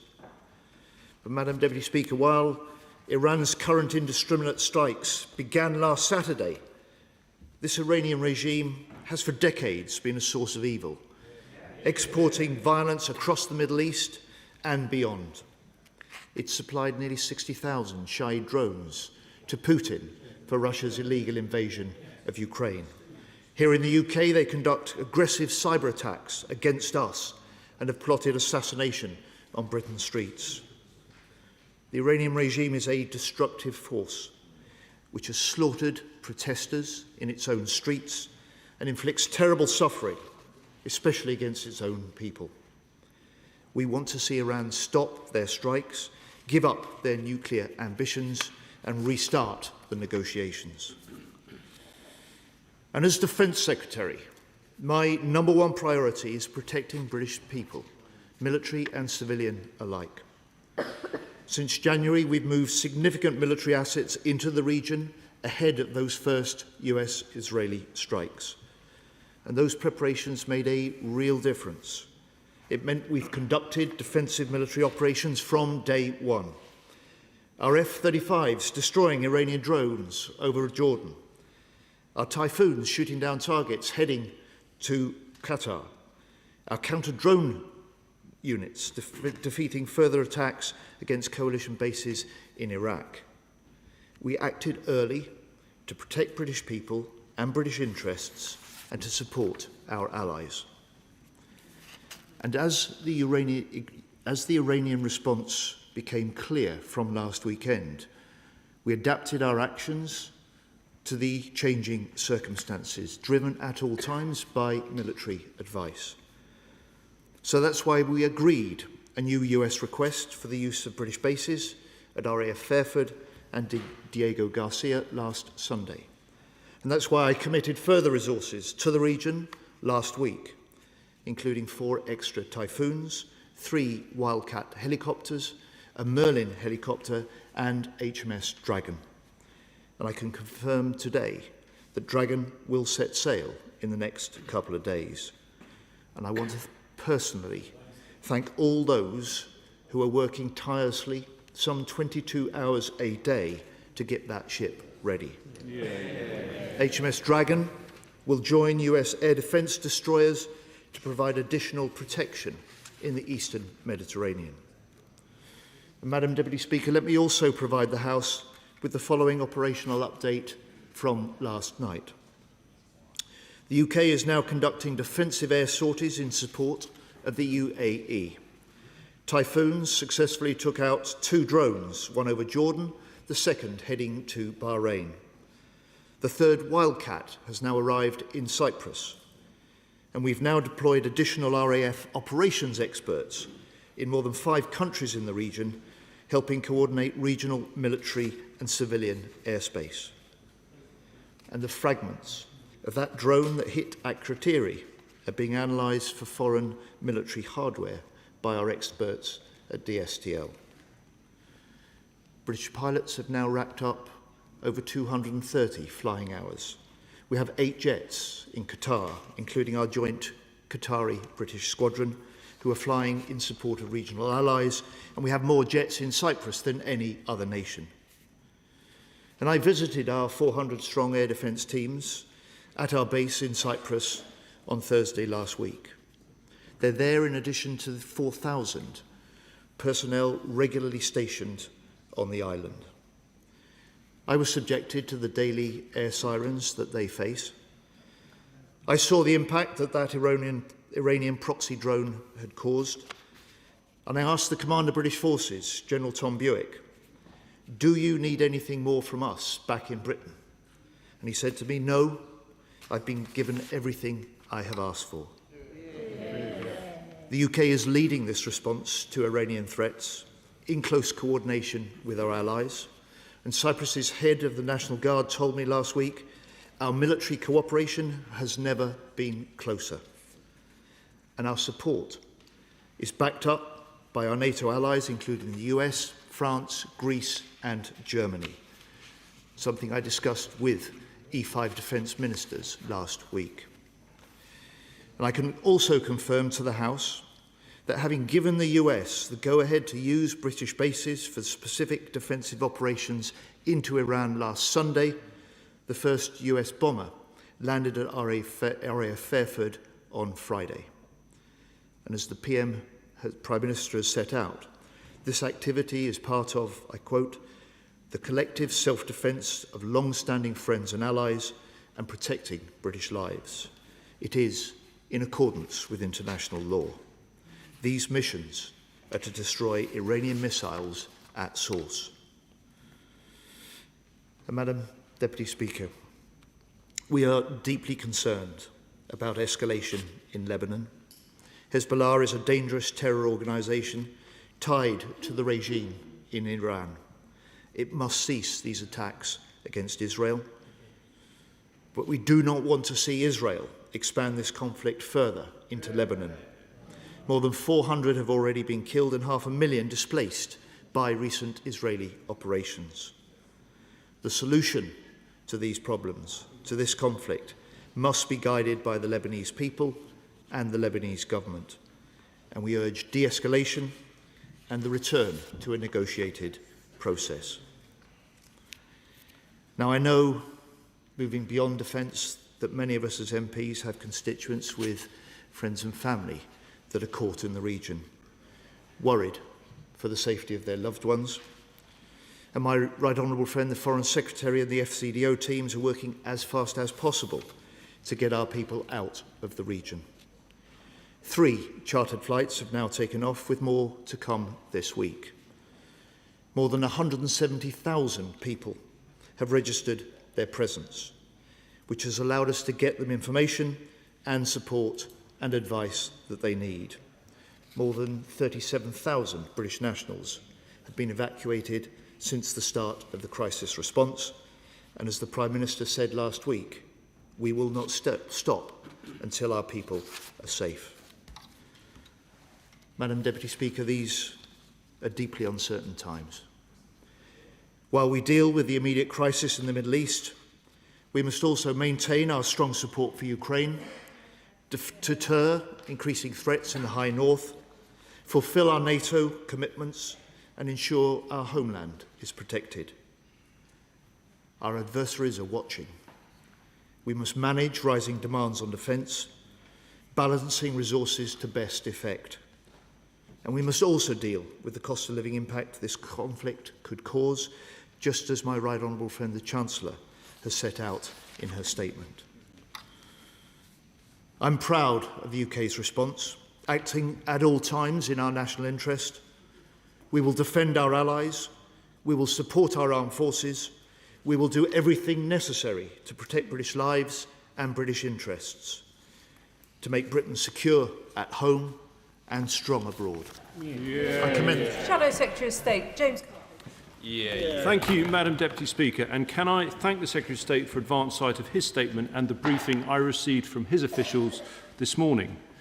Can I begin by offering condolences on behalf of the opposition to the 7 US soldiers killed in action as part of their ongoing action against Iran.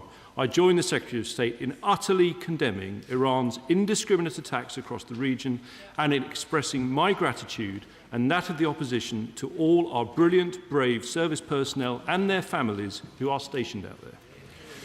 Of course, the Secretary of State and I will agree that the #1 responsibility of any government is to defend its people, and that everything possible must be done to secure our sovereign bases, particularly RAF Akrotiri on Cyprus, attacked by drones a week ago. That is an incredibly serious development. We support the government in taking steps to use the RAF and other assets to protect the airspace and defend against drone and missile threats to Akrotiri, but also in deploying our Air Force to defend allies in the region as an act of collective self-defence. The problem is this. Any serious integrated missile defence plan for the sovereign base areas on Cyprus would by necessity include the presence of one of our highly capable Type 45 air defence destroyers. And yet, despite the Secretary of State just saying, and I quote, since January, he has been moving military assets to the region. There isn't a single Royal Navy warship present, and our Type 45 HMS Dragon hasn't even set sail. Can he confirm that the government only decided last Tuesday to send a Type 45 to the Eastern Med after the US action had already commenced and 2 days after RAF Akrotiri was attacked by kamikaze drones? Of particular importance, Madam Deputy Speaker, it has been widely reported that the Royal Navy recommended to ministers weeks ago to deploy a Type 45 destroyer to the region. Is that true? And if so, when did the Navy make the recommendation to send a Type 45? And which minister took the decision to decline that advice from the Royal Navy and instead choose not to send a destroyer? Who? Most importantly, why was the decision taken not to send a Type 45 until attacks had already taken place against our base on Cyprus? And can the Secretary of State tell us on what date he expects HMS Dragon to be in position to provide air defence in the region? And furthermore, given the Chancellor's promise in her statement just now to reopen the Straits of Hormuz and France's pledge to provide escort ships, what other Royal Naval assets will we be sending to assist?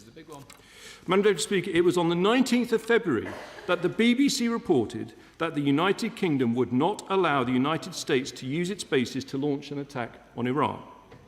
We know that 3 US Arleigh Burke destroyers, their equivalent of the Type 45, have for days been based in the Mediterranean, providing Cyprus with defence against ballistic missiles.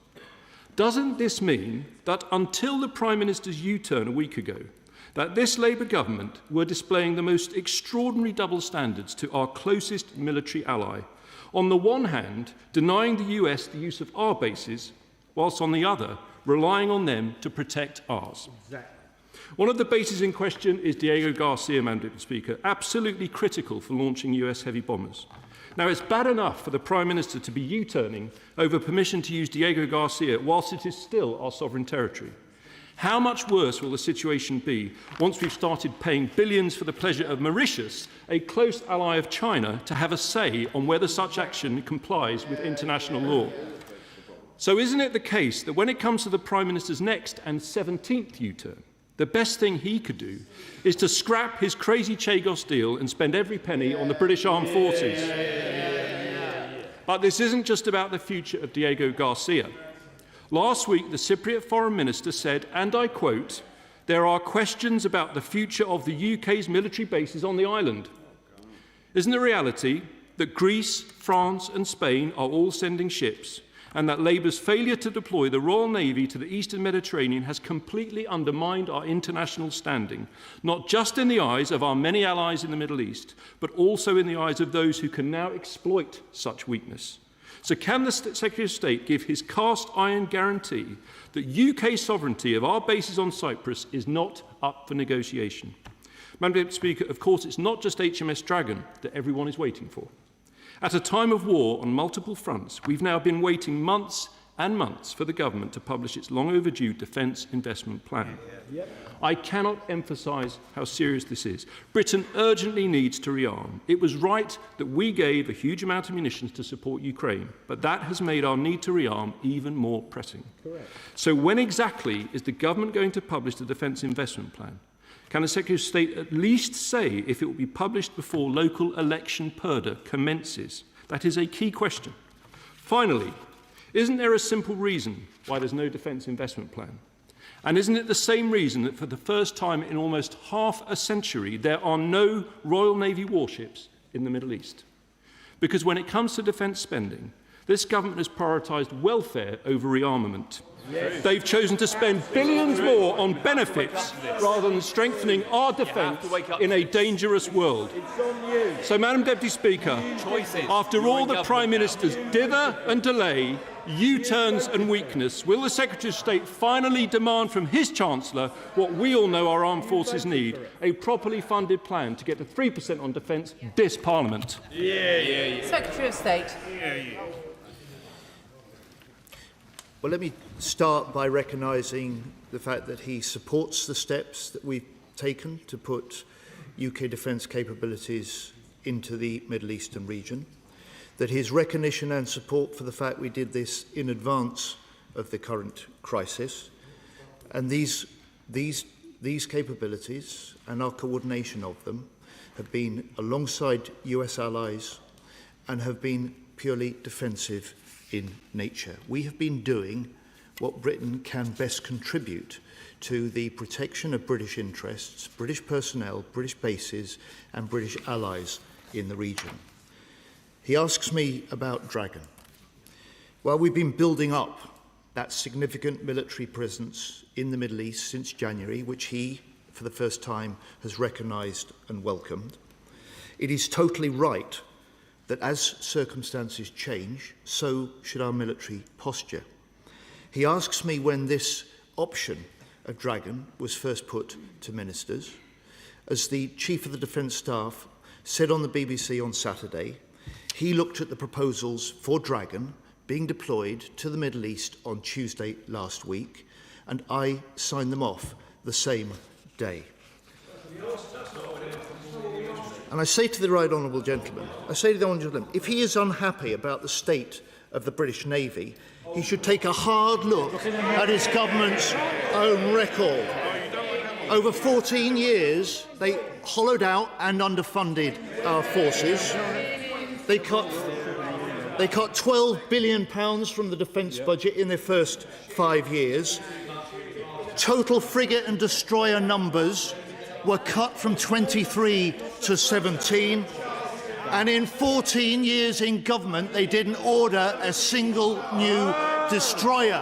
Madam Deputy Speaker, we only have Dragon available to go to the Middle East today because the Labour government commissioned it before 2010. And I am proud. I'm proud of the work our military are doing in the Middle East. I reject claims about the response. We've got ahead of the first strikes in the way that we've set. And I've been unable to find any evidence, in public or in this House, of the Shadow Defence Secretary calling at any stage for military assets to be moved to the Middle East before the war began. Indeed, the Shadow Foreign Secretary, barely a month ago in this House, was saying in this chamber, calling for our military, and I quote, to prioritise or repurpose inventory to contribute to NATO's High North missions. He really is proving himself quite an armchair general. General hindsight, wise only after the event. And I'm really disappointed. He asks about the dip. We're working flat out to produce that. He asked about defence spending. He cut it. We invested in defence. We're rising the greatest increase in defence spending since the end of the Cold War.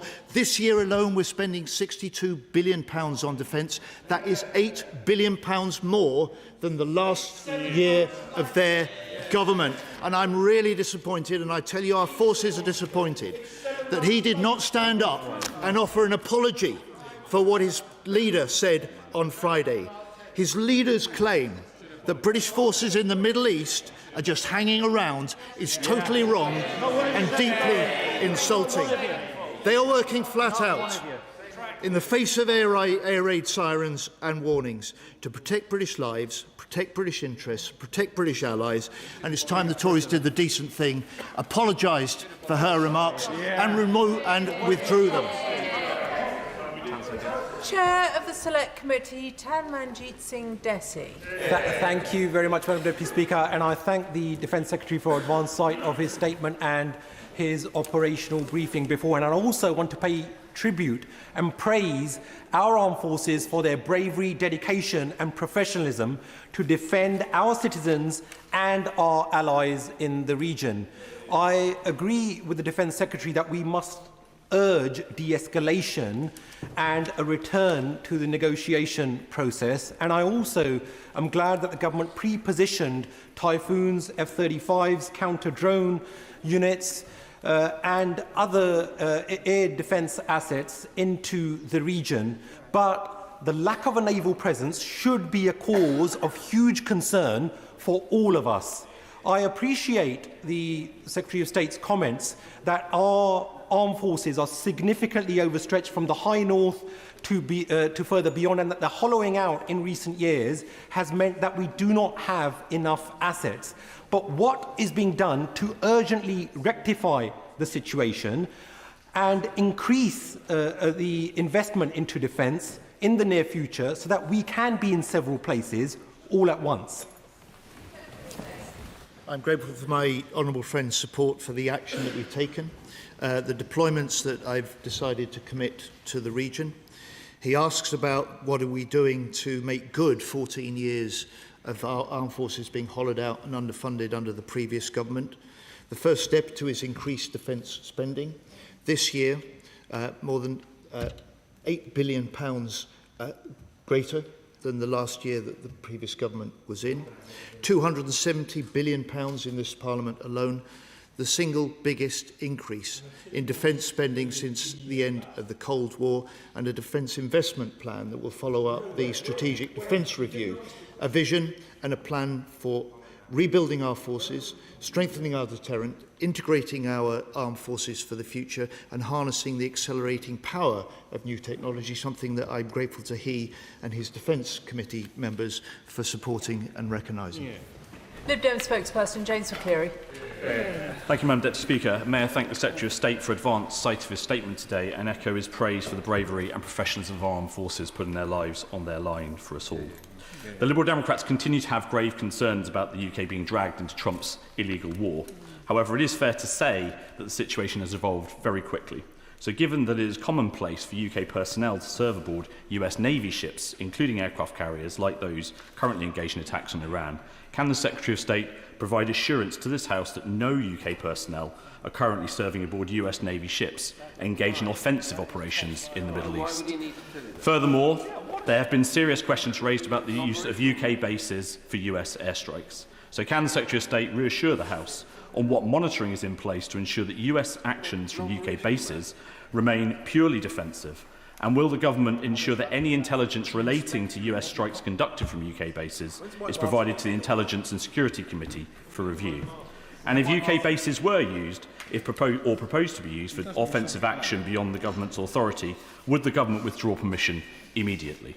Securing these guarantees is essential to ensure that the UK doesn't become complicit in Trump's unilateral and illegal war.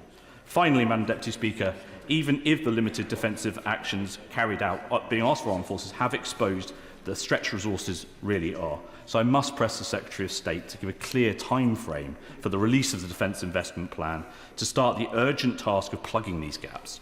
We must make sure that UK forces are given all the tools they need to do the jobs we ask of them, both now and in the future.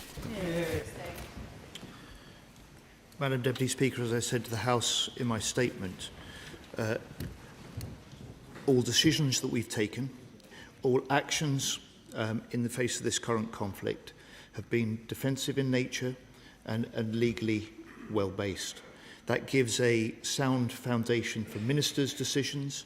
It gives the forces personnel the fullest confidence in the actions they're taking.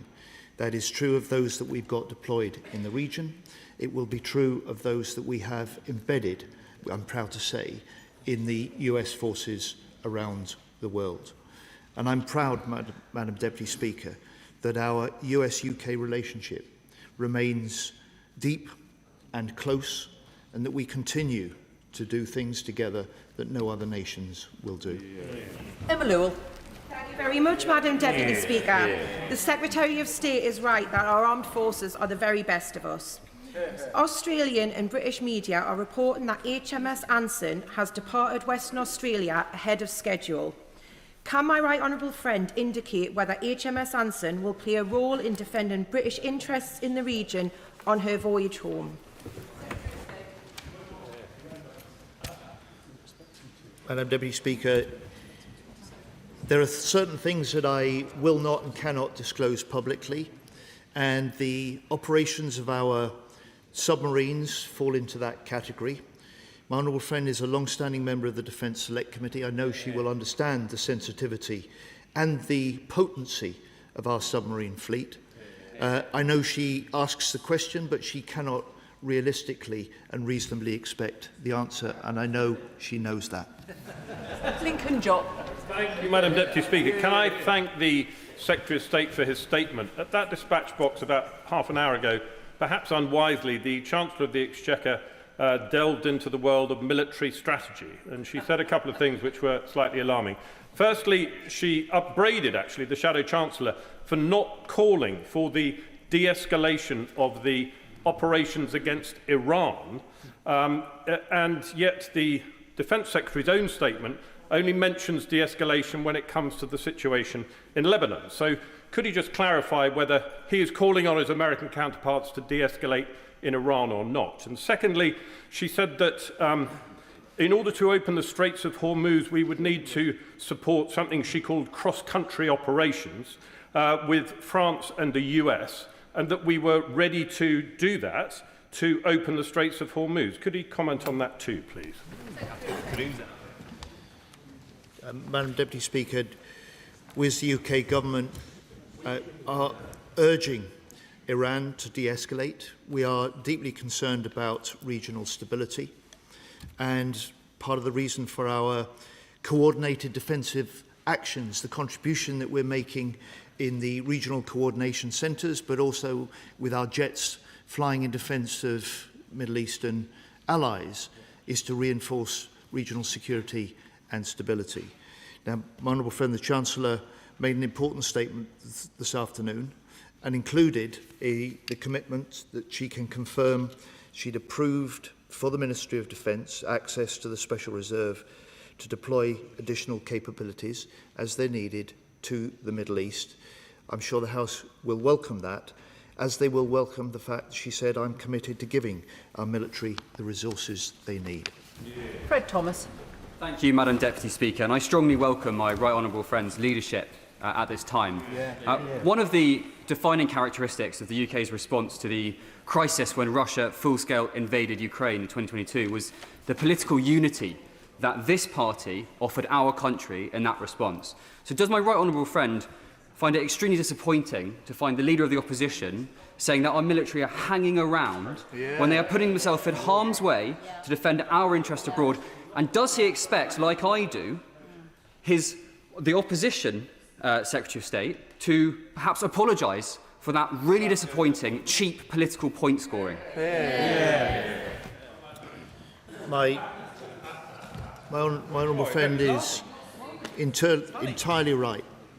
When I had the honour of spending part of Thursday with our personnel on our base in Akrotiri, it wasn't just the teams and the pilots flying the fast jets that are working flat out. The F-35 team I spoke to had deployed at 5 days' notice to Cyprus. It was the whole military personnel on that base, including those looking after and ensuring the relocation of non-essential personnel and families to hotels in the Pathos area.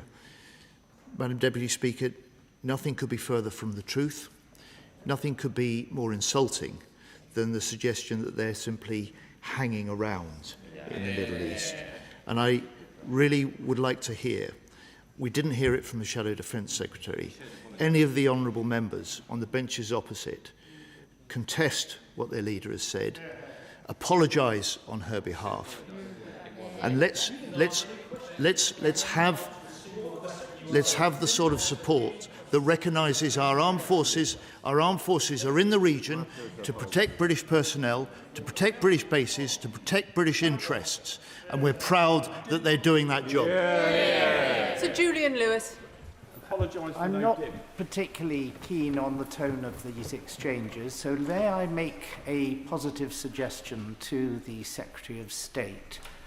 We've heard that Ukraine has offered to assist the United States with its specialized version of anti-Iranian drone technology. Yep. These weapons for bringing down Iranian drones are much cheaper than the drones themselves, whereas the weapons which the Americans and ourselves generally use are much more expensive. Given the difficult relationship between Zelensky and Trump, does the Secretary of State agree that there is a role here for Britain, with its high standing in Ukraine, to see if we can't make a start by acquiring from Ukraine some of these weapons, which we can use in defence of our own bases, and which may then pave the way for a deal between Trump and Zelensky for the wider benefit of the whole theatre? Madam Deputy Speaker, if we take this one step at a time, and I appreciate the Right Honourable Gentleman's suggestion and the tone in which he offers his thoughts. First of all, he, like I, will welcome President Zelensky's declaration that Ukraine stands ready and is offering their experience and their expertise to Gulf states facing many of the same Shahid Iranian drones. We are playing our part. We have the Defence Special Advisor for the Middle East at the moment doing a series of visits to 9 Gulf countries with a team that includes British experts in the Ukrainian fight against Putin's invasion and the technologies they've been using in order to defeat many of Putin's developments and drones. And the Minister for Defence Readiness and Industry is also talking to British firms about the contribution that they could make to supplying the reinforced defences that our Middle Eastern partners so badly need. Please, can I encourage members to ask short questions and the Secretary of State to give briefer answers. Paul Wall. Thank you, Madam Deputy Speaker. I shed no tears for the demise of an Iranian regime which murdered and repressed tens of thousands of its own citizens, particularly women. But I'm proud that this government has not joined the US and Israel in this reckless war, which lacks a clear plan and which is hitting my constituents in the pocket and is threatening the global economy. Given that this government has its own independent foreign policy, it's not the handmaiden of Washington, as the Tories would want it, and nor is it the poodle of Putin, as Reform are. But can the Defence Secretary now tell me how important it is that the Chancellor is providing new funds for our armed forces who are defending British interests and British citizens in the region? I do indeed, Madam Deputy Speaker. My honourable friend is right to underline the statement and the commitment the Chancellor made this afternoon to this House. He's also right to point out that the US may be our closest ally, but as the Prime Minister has said, it is for the Prime Minister and the British Government to decide what is in Britain's best national interests. I thank the Secretary of State for his statement. I listened very carefully to what he had to say about the authorisation of the US using UK bases and his confirmation that there are UK personnel embedded with US operations in the region. With that in mind, it seems all the more important that this government is entirely clear on the limits of the consent it has given to operating with the US. Defence Secretary Hesketh on Monday last week mocked the idea of rules of engagement and said he wanted to seek, and I quote, maximum lethality. President Trump then on Saturday said that new areas and groups of people would be under serious consideration for complete destruction. What confidence does the Secretary of State have that the US are following the same rules of engagement that he believes are legal for the UK? Madam Deputy Speaker, I have the fullest confidence. These arrangements for access, basing and overflight are well established. The relations between the US and the UK are very close. We have operated these together before. We are doing so now. To Swallow. Thank you, Madam Deputy Speaker. Can I thank the Defence Secretary for all that he is doing to support our troops in the region and protect British citizens. It is clear that a long conflict would pose real risks not only to them but also to energy prices and the cost of living here in the UK.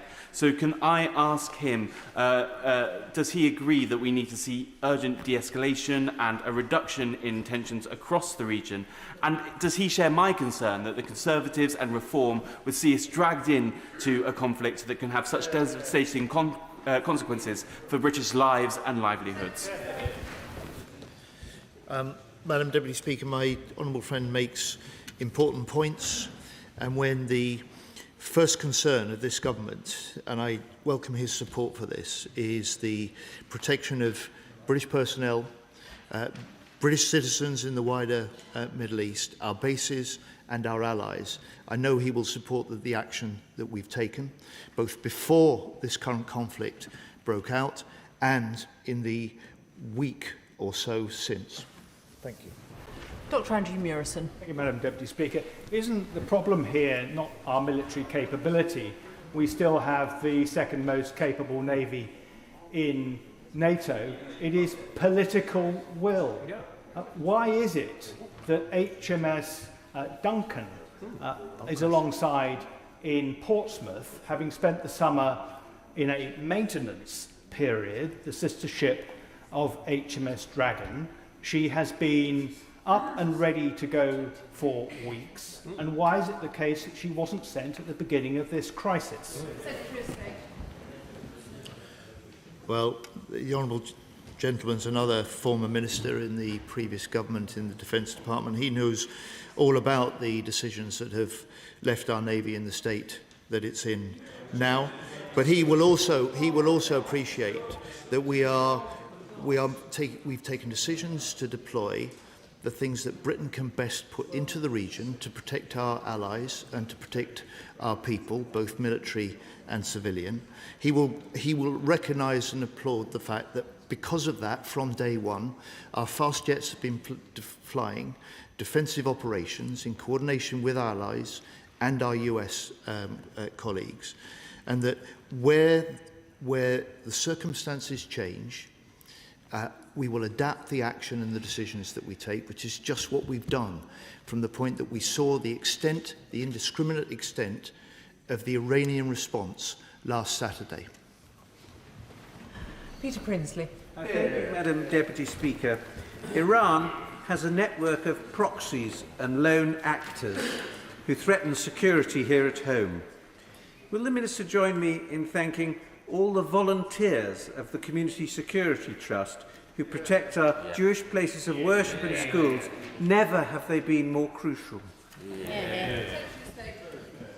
I will indeed. My honourable friend is right. The Community Security Trust does extraordinary work in very difficult times and is responding to deep unease and deep concern and in some cases serious fears amongst the Jewish community in this country. Sir Roger Gale. Thank you, Madam Deputy Speaker. May I first say that I don't know of anybody on these benches that would not wish to associate themselves with the Secretary of State's praise for the courage and determination of our armed services, both worldwide and particularly in Cyprus. I have to declare an interest, Madam Deputy Speaker, as you know, as an honorary citizen of Cyprus. The Republic of Cyprus has maintained a principled neutrality, and that has served British nationals and others well over many years. Akrotiri is based exactly almost between Paphos and Larnaca. It's a very difficult situation for the Secretary of State to square. Could he tell the House what steps will be taken to protect those many British nationals resident in Cyprus and those many other British visitors who hitherto have gone to the island for their holidays?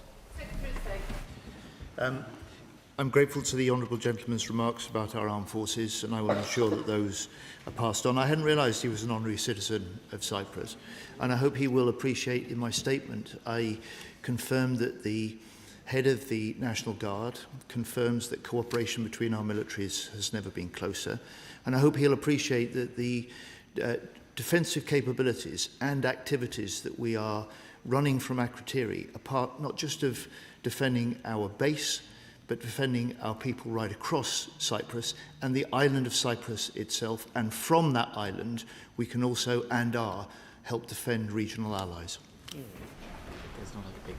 Alex Baker. Thank you, Madam Deputy Speaker.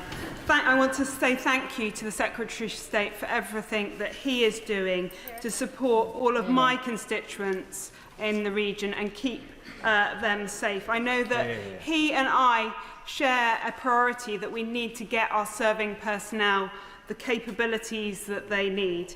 In the light of the movements we have seen today in the gilt and the bond markets, which underline the pressure of governments to finance increased defence spending, does the Secretary of State agree that we should explore innovative multilateral financing mechanisms such as the Defence Security and Resilience Bank to help unlock the capital our defence industrial base needs to grow?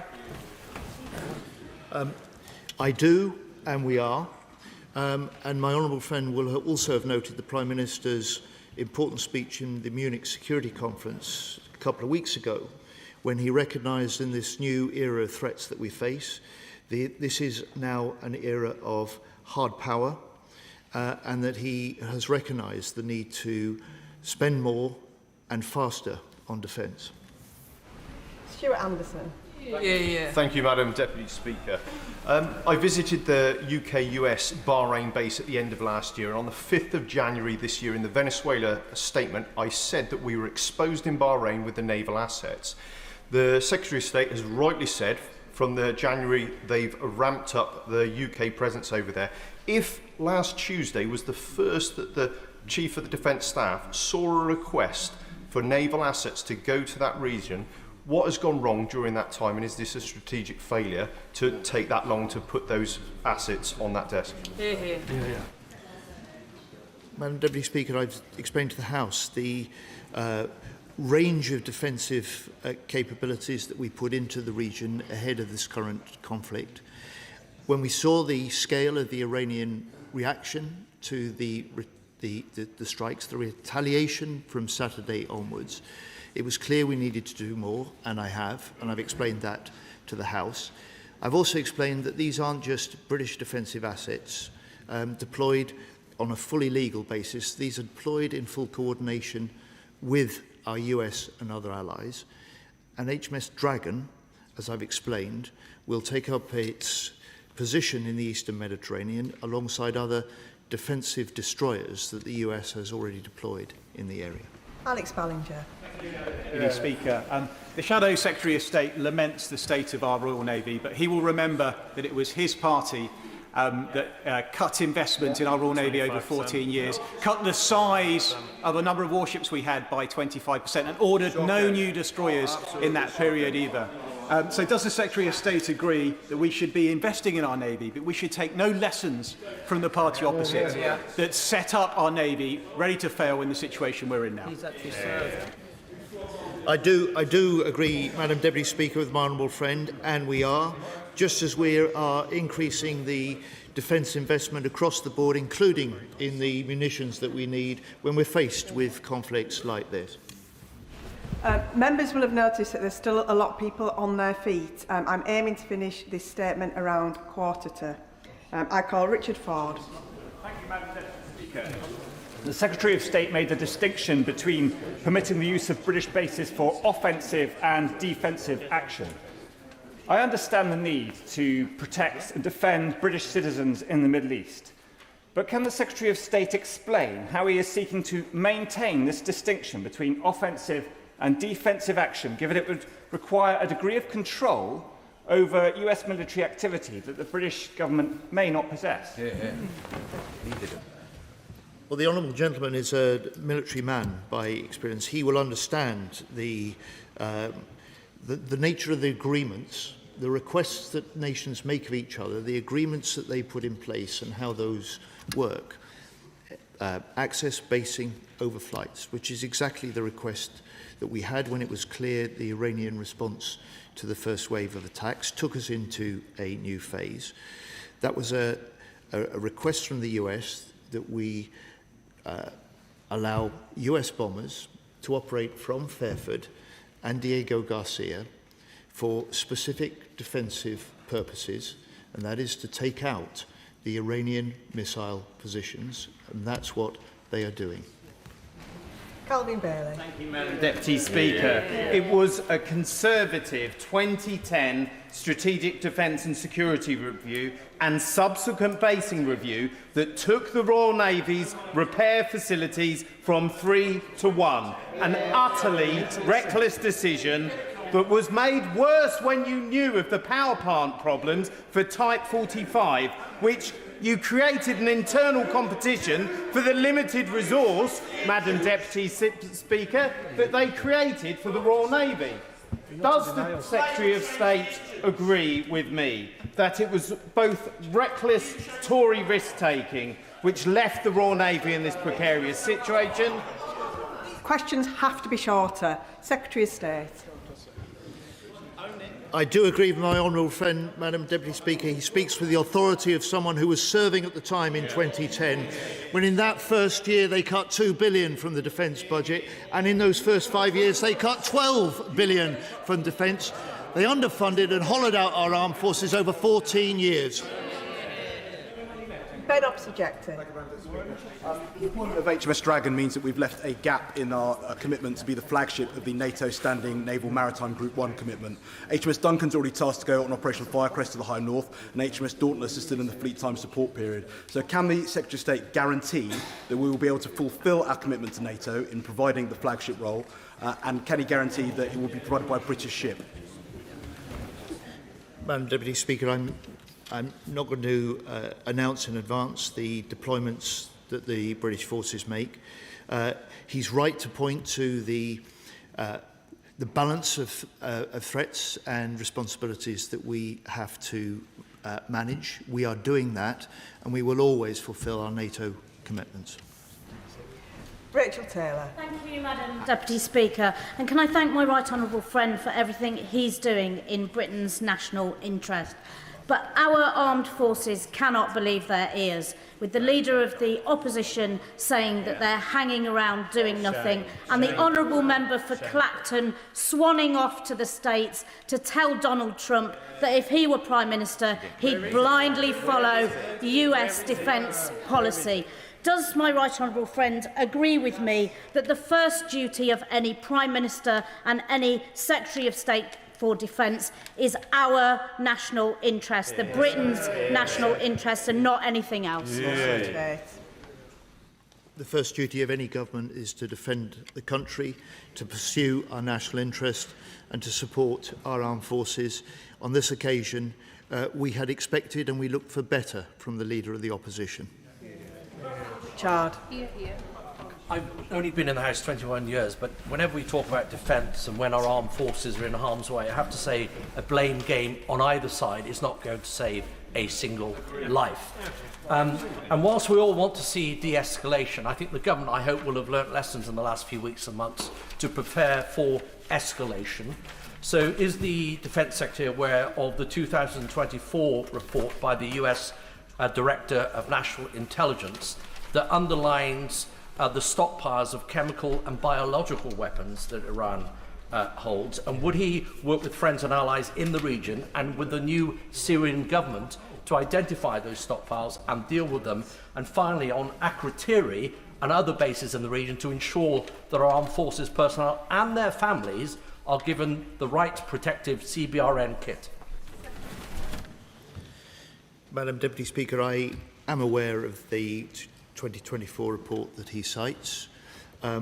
We are aware of those risks, and I say to the House, the Right Honourable Gentleman puts his 21 years as a member of this House to good effect in the comments that he makes this afternoon. Imran Hussain. Deputy Speaker, we should be deeply alarmed at the sight of US bomber jets arriving at UK military bases ahead of joining President Trump bombing Iran. These attacks violate international law. The suggestion that these aircraft would be used only for defensive purposes is frankly absurd. Their deployment risks dragging Britain into unlawful attacks and the loss of further civilian life. So can the Minister explain what assurances he can give this House that UK bases will not be used to facilitate further unlawful attacks and that Britain will not be dragged deeper into an illegal war that the majority of the British public do not support? British bases will be used by American aircraft for fully lawful defensive purposes spelt out in the agreement that we have with the US, and that is to destroy Iranians' missile bases that are holding such indiscriminate risk and threat to our personnel and our allies in the region. Savile Roberts. Protecting livelihoods and limiting the cost of living both depend on President Trump ending his war of choice. I doubt whether he cares a jot about the damage he's doing to our economy, but he does care about his poll numbers. Does the Secretary of State agree, therefore, that it is a matter of national security that every method is used to make clear to the President how his reputation prior to the midterms is best served by bringing this crisis to a speedy conclusion? Well, the last thing that the Honourable Lady is going to find me doing is sort of commenting on American political affairs. What she will find me doing as Defence Secretary is putting first and foremost the protection of British people, military and civilians, protection of British bases and the protection of British allies for front and centre, and that's what I'm doing. Mohammed Yazin. Madam Deputy Speaker, US and Israeli strikes on Iran have pushed the region into deeper instability. Over thousands of civilians, including children, have been killed. Britons remain stranded, and the shock to fuel prices is already being felt at home. The government was right not to join this illegal war, but will the Secretary of State hold the line against the drumbeat for escalation, act only to defend British citizens and national security within international law, and not enter an offensive war without the consent of this House? My honourable friend will have heard me say in my statement and in response to other questions, the principles on which the decisions we've taken are based. Those are principles that will continue to inform any future decisions that we take as circumstances in this conflict may change. Sir Ian Duncan-Smith. Madam Deputy Speaker, nobody supports the armed forces more than I do, and he has my full support and my respect, as he knows. But I do want to ask a simple question. There seems to be some confusion, it seems to me, on the government backbenches, that somehow the government has kept them out of this war. The government has not kept Britain out of this war because we are in the firing line in our bases and our allies. And so can he now confirm to me that when the Chancellor stood up and talked about the Straits of Hormuz and the necessity of taking action where it's applicable, that the UK will and in international law can take action against threats to oil tankers and other facilities in the Straits of Hormuz by the Iranians? Madam Deputy Speaker, we will take the action we need to defend British interests and British personnel and British civilians. He's right to say that our personnel are at risk. He puts it in the firing line. And I'm incredibly proud of the work that they're doing, not just to protect our bases and each other, but to protect our allies in the region and to lead the coordination of defensive operations that help keep the Middle East safe in the face of these Iranian attacks. Damien Egan. Thank you, Madam Deputy Speaker. Targeting of RAF Akrotiri by Iranian proxies represents a direct act of aggression against the United Kingdom. The Iranian regime has repeatedly shown its willingness to export terror internationally and across multiple fronts. May I ask what steps the Secretary of State is taking with colleagues across government to ensure that Iran poses less of a threat to Britons abroad and here in the UK? Well, our first priority is British citizens in the region at present, which is why my right honourable friend, the Foreign Secretary, and her team are working so hard to advise and help Britain bring Brits back. My priority is to protect our forces personnel and to ensure that they can play their role in protecting the allies that we've got in the region, our British citizens that are there, and the recognition that many people have friends and family that may be stranded in the Middle East, concerned about their future, and I'm incredibly proud of the role that our armed forces are playing in doing just that. Rebecca Smith. Thank you, Madam Deputy Speaker. We all agree how important it is we protect our overseas bases and personnel deployed on operations. This must include the Ukraine. Over the weekend, the MOD posted a video on social media from a British-run military repair facility in Ukraine. It has been taken down, reportedly, as it revealed the geolocation of the sensitive site. So can the Secretary of State confirm if this is indeed correct and reassure the House that it won't happen again, either in relation to the Ukraine, the Middle East or anywhere else in our facilities? Madam Deputy Speaker, we've taken that video down through an abundance of caution. The last thing that I and the British government would want to do and will allow to happen is to put Ukrainians at risk. And the last thing that I will do is to ensure that the steps we take in our support of Ukraine, just as we are doing in support of our allies in the Middle East, reflects our national interests, reflects our duty to protect our own people. Steve Race. Speaker. I'm talking to people in Exeter over the weekend. There was very strong support for the government's current position of defending British citizens and assets, and at this point not going further. But does the Minister agree with me that this government's work to increase defence spending and commitment to new assets, including the new medium-haul helicopter programme in partnership with Leonardo in the southwest, safeguarding hundreds of jobs in our region, stands in stark contrast to the record of the government opposite? I do indeed, Madam Deputy Speaker. This isn't just a contract that will secure actually well over 3,000 jobs for the future. It creates opportunities for many more in the years ahead. This isn't just a contract to build new medium helicopters in Yeovil. Leonardo has made the commitment to make Yeovil and the UK its global centre for the development and export of military helicopters. And it is also going to be the global centre of their development of helicopter autonomy for the future. It reinforces and is a great vote of confidence in Britain's innovation and industrial base. Ayub Khan. Thank you, Madam Deputy Speaker. I mean no discourtesy to the Secretary of State, but there was an omission in his statement, a statement the last 10 minutes, and that was the murder of 165 young children at a school. And that target, allegedly, by a Tomahawk cruise missile and a double-tack strike. This government talks about calling out war crimes, in particular violence against women and girls. It does very little in trying to support that proposition. Will the Secretary of State condemn that attack? And would he like to explain what he has done in terms of talking to his alleged allies about this particular Secretary of State. Well, the honourable gentleman will note, of course, that we only have the reports from the Iranian regime about that strike, and he will be aware that the US is looking into this at present. Dr. Scott Arthur.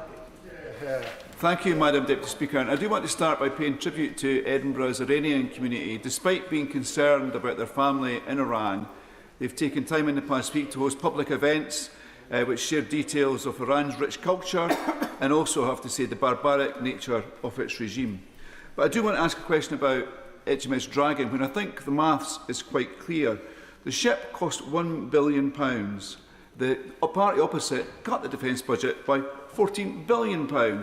Surely, Secretary of State, if the party opposite wants to see more destroyers in the Mediterranean, they should have built the things. Secretary of State. Well, my honourable friend is right to pay tribute to the Iranian community in his home city of Edinburgh, and I reinforce and echo his comments. He's also right, of course, about the party opposite. 14 years and they didn't commission a single new destroyer, and we only have HMS Dragon set to sail this week in the next couple of days because it was commissioned by the previous Labour government. Final question, Luke Taylor. Thank you very much, Madam Deputy Speaker. Trump and Netanyahu's illegal war on this Iranian regime has shocked and disgusted our constituents, just like the Iranian regime's crackdowns on opposition protests for decades. The horrors that we've seen reinforce the feeling in this country that international events are happening to us, and since Brexit and since Trump re-entered the White House, we have much less say in our future and our security. So can I ask the Minister if he will listen to Liberal Democrat calls to empower us to take back control of our fate by issuing defence bonds to raise the cash we need to meet our defence spending, but also rebuild our place in Europe with deeper cooperation with our European neighbours to reduce our dependence on the Mad King in the White House? Secretary of State. Madam Deputy Speaker, I'm always interested in ways of getting more funding into defence, and it's one of the reasons that I've laid such stress, not just on the record increase of defence investment that this government is making from the public purse, but ways that we can also leverage that with investment from private sources. And it's why we've got a defence finance advisory group that will shortly set out their report with proposals that we can pursue on that too. Point of order. That concludes the statement. Point of order, Jim Allister. Madam Deputy Speaker, at the end of the first statement, it was indicated from the Chair that those who were not called on that statement would be prioritised in respect of this second statement. Did that happen? No. And if so, why not?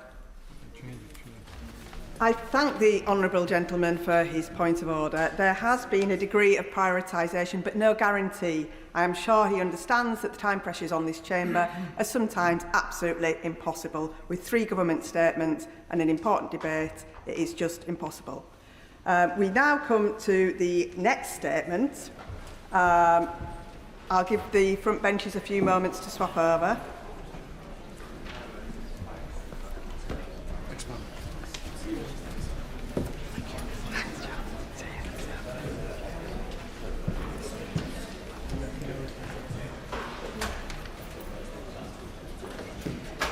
We now begin the next statement. Statement Secretary of State, Steve Reid.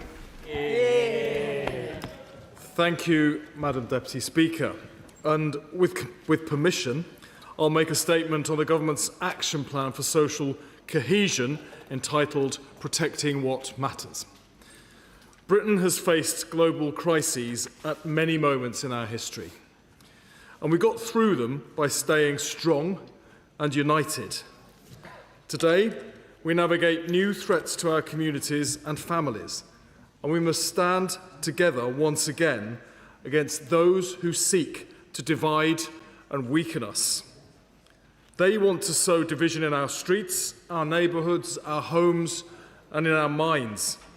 They feed off deliberate misinformation, hatred, and extremism, carried across social media by algorithms and funded by hostile states and rogue billionaires determined to pull our communities apart.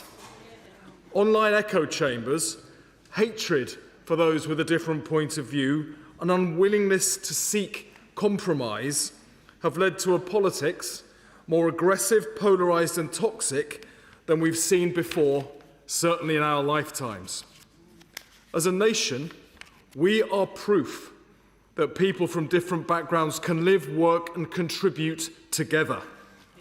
A multi-ethnic democracy where neighbours look out for each other. But the foundations on which this country was built have been rocked by the rapid change all around us. Economic shocks and austerity halted the once steady improvement in our living standards. Rapid technological change has transformed how we work and live our lives. Intergenerational unfairness, regional inequality, an ageing population, the Tory open borders experiment and the disruption caused by their asylum seeker hotels policy. All of this has left communities more fearful of the future and more susceptible to siren voices wrongly putting the blame on minority groups. Today, through the publication of Protecting What Matters, which we've laid as a command paper in both houses this afternoon, we set out our steps towards a more confident, cohesive and united kingdom. Patriotism means bringing our country together, never pulling it apart. It's not patriotic to target someone because of their religion or the colour of their skin. We will resist those who peddle that kind of hatred and division. We choose to celebrate our country and all it stands for. We choose to come together in the best of times and the worst of times. We choose to take on those who seek to divide us. That is patriotism. Our action plan aims to build confident communities that have hope in the future. There is a direct link between declining high streets and a sense that the country is going backwards.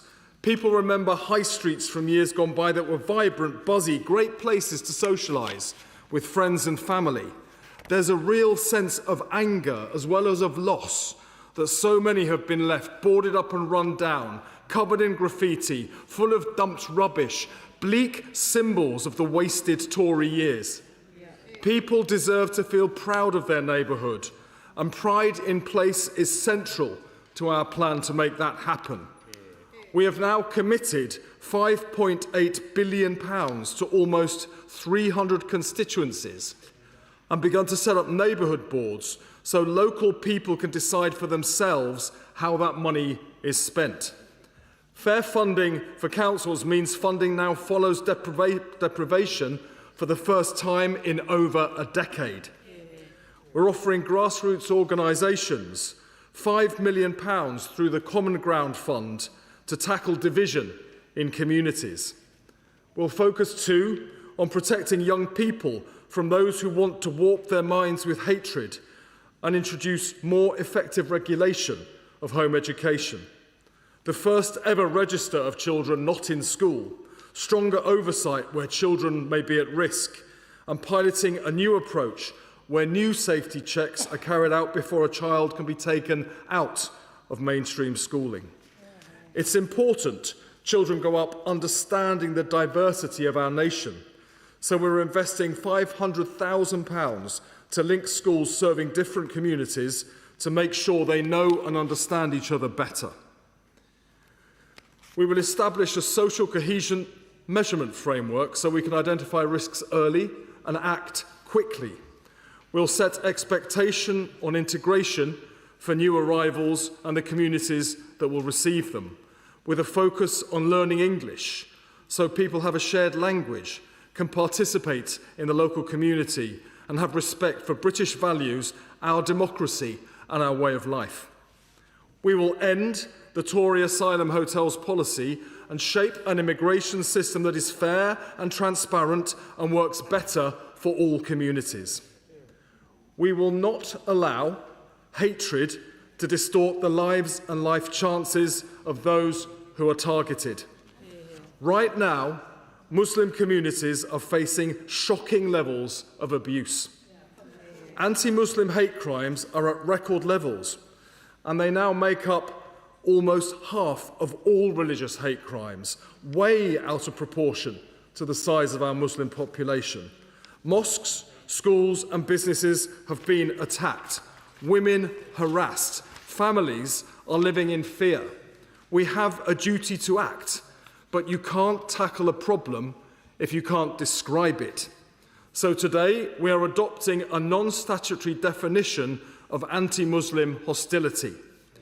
This gives a clear explanation of unacceptable prejudice, discrimination and hatred targeting Muslims so we can take action to stop it. The definition safeguards our fundamental right to freedom of speech about religion in general or any religion in particular, and ensures that concerns raised in the public interest are protected. I want to thank the members of the independent working group chaired by Dominic Grieve, who have provided advice to the government on this matter. They have themselves been targets for abuse because they carried out this work, and that is utterly unacceptable. I am grateful for their patience and their wisdom. We will now work with groups across society to consider how this definition can be used most effectively and what comes next in disseminating it. And we've deposited a copy of the definition in the libraries of both houses. We also remain absolutely committed to stamping out anti-Semitism. We have witnessed murderous anti-Semitic terrorist attacks, both here in the UK and abroad. Sickeningly, this led to spikes in anti-Semitic abuse. Since coming to power, this government has taken decisive steps to combat anti-Semitism, with record funding for security at synagogues and schools, millions of pounds to tackle anti-Semitism in schools and universities, new laws to stop abusive protests outside places of worship. Today, we are going even further to tackle anti-Semitism in schools and colleges and in the healthcare system, and crucially, clamping down hard on the extremism which so often targets Jews first of all. Work is underway across government as we continue to root out anti-Semitic hatred from every part of British life. We also hear concerns about hatred and discrimination in the workplace. We're building on protections in our landmark Employment Rights Act, rolling out training across the civil service and working with major employers like the NHS. This will include training to prevent and respond to religious hatred across the entire workforce. Confronting extremism in all its forms requires more resilient communities. We will implement the anti-extremism policies the previous government announced but never brought into force, embedding the 2024 extremism definition, producing an annual State of Extremism report, and improving our ability to monitor and stop extremist influence online and offline. We will introduce a state threats designation power to disrupt hostile state and proxy organisations. We'll strengthen the Charity Commission's powers to tackle extremist abuse and ban visas for extremists and hate preachers. Our universities should always be beacons of free speech, where students feel safe to learn, to disagree, and to explore how they see the world. But in recent years, this has been undermined, and we will not tolerate that. We are introducing new measures to tackle the rise of extremism on our college and university campuses, particularly since the October the 7th attacks, strengthening monitoring of extremism on campuses, improving oversight of compliance with the prevent duty, and taking more robust enforcement action where that's needed. We will also protect people from hate content online. The government will not stand by as rogue platforms push divisive and aggressive hatred on social media. We are looking at how we can make platforms give their users more control over the algorithms that determine what they see, and we will make full use of powers in the Online Safety Act. Madam Deputy Speaker, we have all grown up in a United Kingdom which by global standards is remarkably cohesive. That cohesion underpins our economic strength, our democratic freedom and our national security. It is a fundamental part of the Britain we love. We have made our choice. In place of division, we choose unity. And we know the people of Britain have made the same choice. The division and hate spewed by a small minority will never reflect our country. The real Britain is where parents put on after-school clubs and summer fetes to bring their kids together, where towns come out in the pouring rain to support their local football club with the same passion as they'd support their country's team in the World Cup, where neighbours hold street parties and where they set up mutual aid groups to look out for each other during COVID. This is a Britain to be proud of. Madam Deputy Speaker, I commend this plan to the House. I thank the Secretary of State for his statement. However, I've had no prior notice that he would overrun over his 10 minutes that is allocated to his statement by more than 2 minutes. So he's actually taken 12 minutes. Therefore, the shadow front bench, you will get your time extended to 6 minutes. Shadow Minister. Thank you very much, Madam Deputy Speaker. And can I thank the Secretary of State for advance sight of his statement, although I wish it was an advance sight because this government leaked it on the Friday and his department briefed it to the press yesterday. Parliament should not learn the details of government policy through newspaper reports. This House deserves transparency. Now, there are some measures in this strategy that we welcome. Efforts to tackle extremism in charities and universities are important and necessary, and we welcome them. But this strategy lacks ambition and action to deliver tangible change. And Madam Deputy Speaker, the Secretary of State spoke for 2 minutes over his allocated time, which is ironic because there's absolutely nothing new in the measures that the government are announcing this evening. The strategy claims that the government intends to embed the anti-extremism principles adopted by the previous Conservative government in 2024.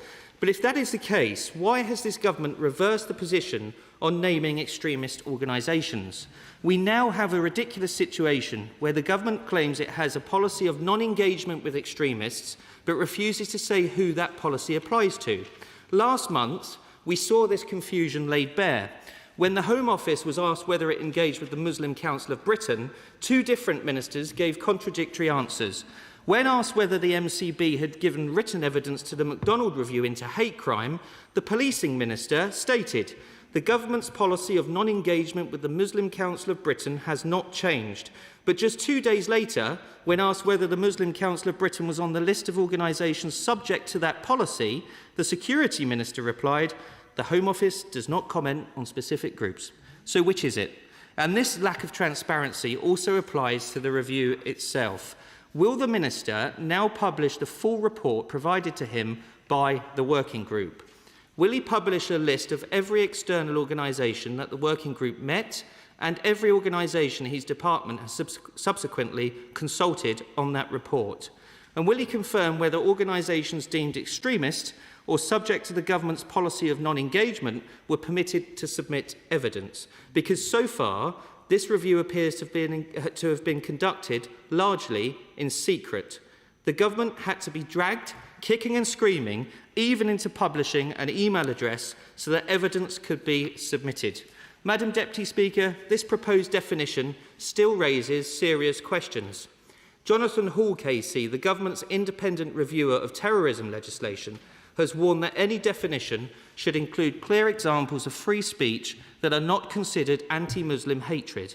He said it is important that people can still openly discuss difficult but significant topics such as migration and Islamism. So it risks undermining free speech within the law, it risks hindering legitimate criticism of Islamism, and it risks creating a backdoor blasphemy law. Now, on English language, the strategy also claims the government wants to promote the English language, but it will not say whether it supports the guidance issued to councils in 2013 by the then Secretary of State, Eric Pickles, which advised against routine translation into foreign languages. Madam Deputy Speaker, we should be investing in English language training, not endless translation. Translation undermines integration, it wastes taxpayers' money, and it ultimately harms equality.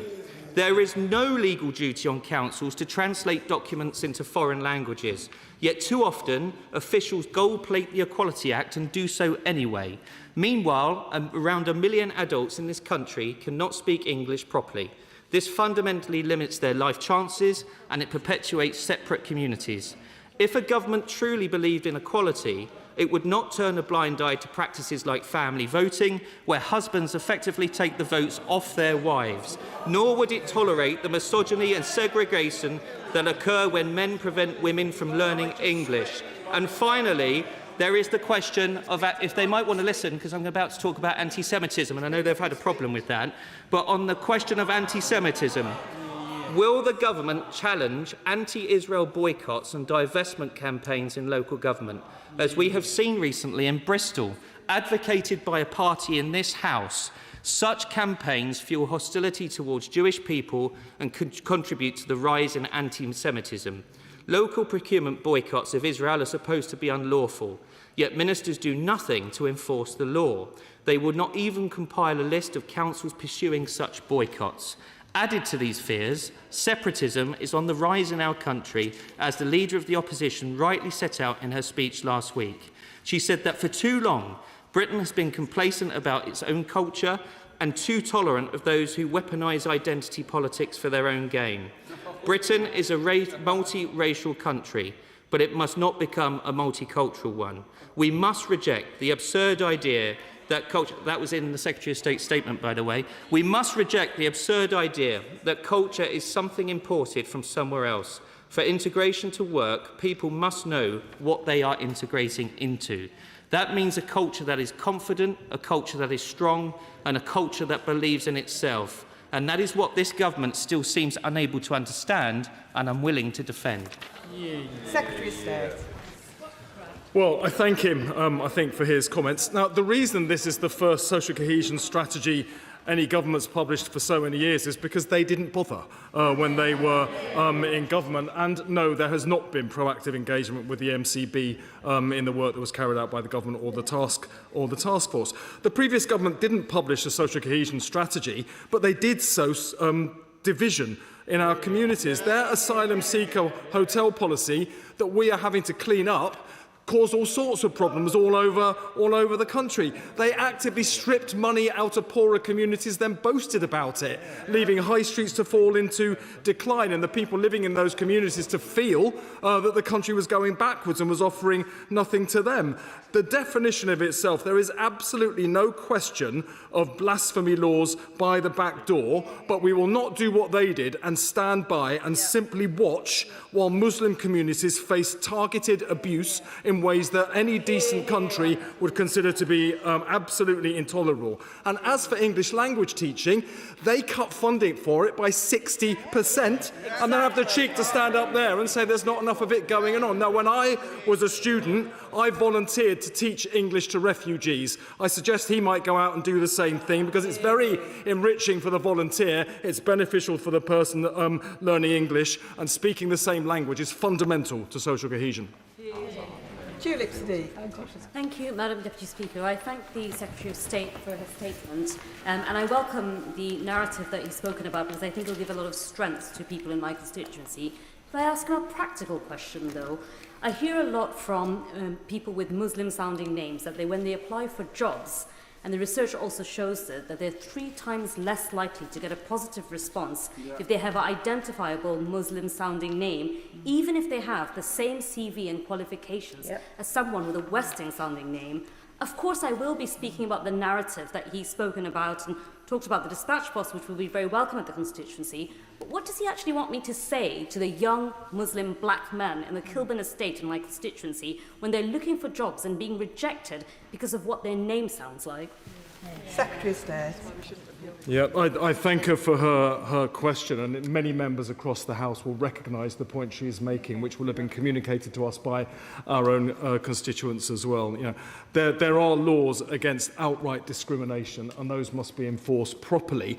But how we hope the definition will help is the vast majority of employers, people of goodwill, who may not understand the nature of hostility towards Muslims or people who appear or sound like they are Muslims, how they are contributing to that kind of hostility. The intention of the definition is to enable those individuals and employers to better understand the circumstances so that Muslim people are given the same opportunities and chances in life as anybody else. Liberal Democrat spokesperson Marie Goldman. Thank you, Madam Deputy Speaker, and I thank the Secretary of State for advance sight of his statements. Liberal Democrats are pleased to see the government present this social cohesion strategy, partly because we've consistently called for its publication without further delay, which it was promised last year.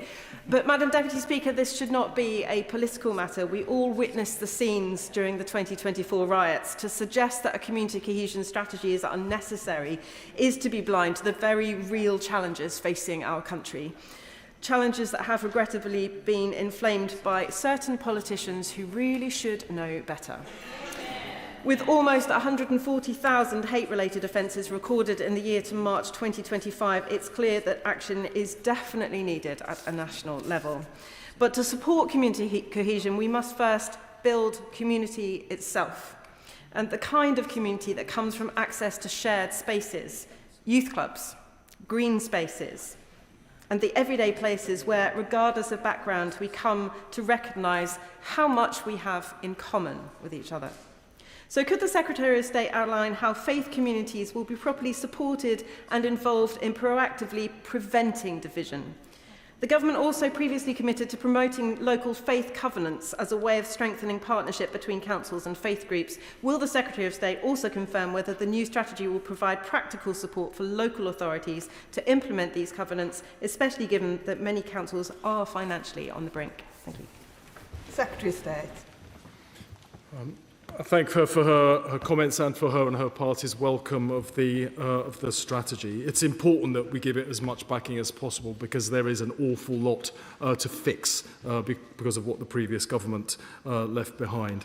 In terms of helping communities, including help to build communities, our Pride in Place funding makes available £5.8 billion across nearly 300 constituencies now, and the intention there is that communities themselves will take decision about how that money is spent. Now, I've been to visit some of these communities already. Very frequently, there's a multi-faith engagement in taking those decisions on the neighbourhood boards. That is bringing faith groups together and giving them a role, together with other community organisations, in taking decisions about how they can build cohesion and indeed community in their localities. Imran Hussain. Thank you, Madam Deputy Speaker. And the reality is the abhorrent rise in inflammatory rhetoric from national figures, including in this place, has normalised Islamophobia to the extent that it is now open season against British Muslims. This scapegoating feeds a hostile environment, and recent violent attacks on British Muslims show the real-world consequences. But let us be clear in this House. This isn't just an attack on British Muslim communities. It is a direct challenge to British values of fairness, respect and the rule of law. And so we must stand united to say British Muslim communities deserve safety, dignity and the freedom to exist without fear like every other community. So can the Minister set out how this strategy goes to directly addressing this open season of hatred against British Muslims? I thank him for his question, and of course I recognise what he's saying. We have a situation where over 40% of all recorded religious hate crimes are targeting British Muslims. That is wildly out of proportion with the number of Muslims in our country. So the reason that we're publishing this strategy today, the reason that it includes the anti-Muslim hostility definition, is so that we can better tackle the problem by describing it and then reviewing how we disseminate it with partners, with institutions, with groups across the country to give Muslims access to the freedom and rights they deserve just as much as everybody else in this country. Sir Julian Lewis. Like, I think, a number of other honourable and right honourable members, I come from an immigrant family and grew up in a household where a foreign language was primarily spoken by my grandparents. My father was bilingual and I was monolingual with the language of the country that my family had come into. So the key to it all, working, is willingness to integrate. So can the Secretary of State confirm that there are measures in this overall plan that seems to have much to commend it, which are designed to prevent separatism and ghettoization in society, because really where that exists, a community becomes impossible to navigate in the way that I think we would all want it to be navigated. Secretary of State. I thank him for his question. And there's an awful lot in the report, and I can't go through all of it because I'll further annoy Madam Deputy Speaker by using up too much time. But if I might point to one area where we're allocating £500 million to link together schools from different communities so that children growing up, perhaps with their friends from the same community as them, can get to know and understand better children from other backgrounds as well, and to understand that they live and are part of a thriving, diverse community. Madam Deputy Speaker, I recently attended an anti-hate crime seminar organised by the Rochdale Council of Mosques, and what struck me there was it was clear that the innocent Muslim men and women and children are subjected to vile Islamophobia in the street and blamed for terrorist outrages, just as Jews are subjected to vile anti-Semitism and blamed for the actions of Israel. So can I welcome today's new definition of anti-Muslim hostility, which is needed every bit as much as that existing definition of anti-Semitism, and I note that that definition of anti-Semitism has not had a chilling effect on free speech itself either. Secretary of State. And I thank him for his points, which are very, very well made. I mean, it's important that even going beyond this strategy, our existing laws against abuse and hate crime are properly enforced up and down the country, but we expect and hope that the definition will help organisations and individuals to better understand what causes anti-Muslim hostility and therefore how we can prevent it from happening. Jeremy Corbyn. Thank you, Madam Deputy Speaker. All forms of abuse are appalling. All forms of targeted abuse are even more appalling, whether it's against Muslim, Jewish or black communities. So I'd be interested to know why in the statement the word Islamophobia doesn't appear when it clearly is an enormous problem within our society. And I'm unclear whether he was able to take any advice or not from the Muslim Council of Britain, who have often, I find, been very, very helpful in explaining to the wider community the consequences of Islamophobia. And does he not think there has to be a much greater concentration on the role of the far right, the racist far right in our society, that subliminally and overtly on social media and other places continually incite violence against identifiable minorities all over the country, with devastating consequences to the security, safety and well-being of many people on our streets? Secretary of State. Well, he's right. It's important that we tackle all forms of abuse and discrimination against whichever minority group they may be targeted. That's why, in the case of the Muslim population, we've included the anti-Muslim hostility definition as part of our report. The language for that came from the working group itself, which of course included many very senior figures and well-respected figures from the Muslim community. Yasmin Qureshi.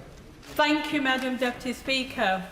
I know from my conversation with my constituents in Bolton South and Walkden about the increased level of hate crime against Muslims. You hear the stories of women being abused, their hijabs being pulled off. This is as a direct result of most of the coverage by our right-wing media and politicians in this place, some who've held the highest offices in this land, including the leader of the opposition, who feed into this narrative and are causing this anti-Muslim sentiment.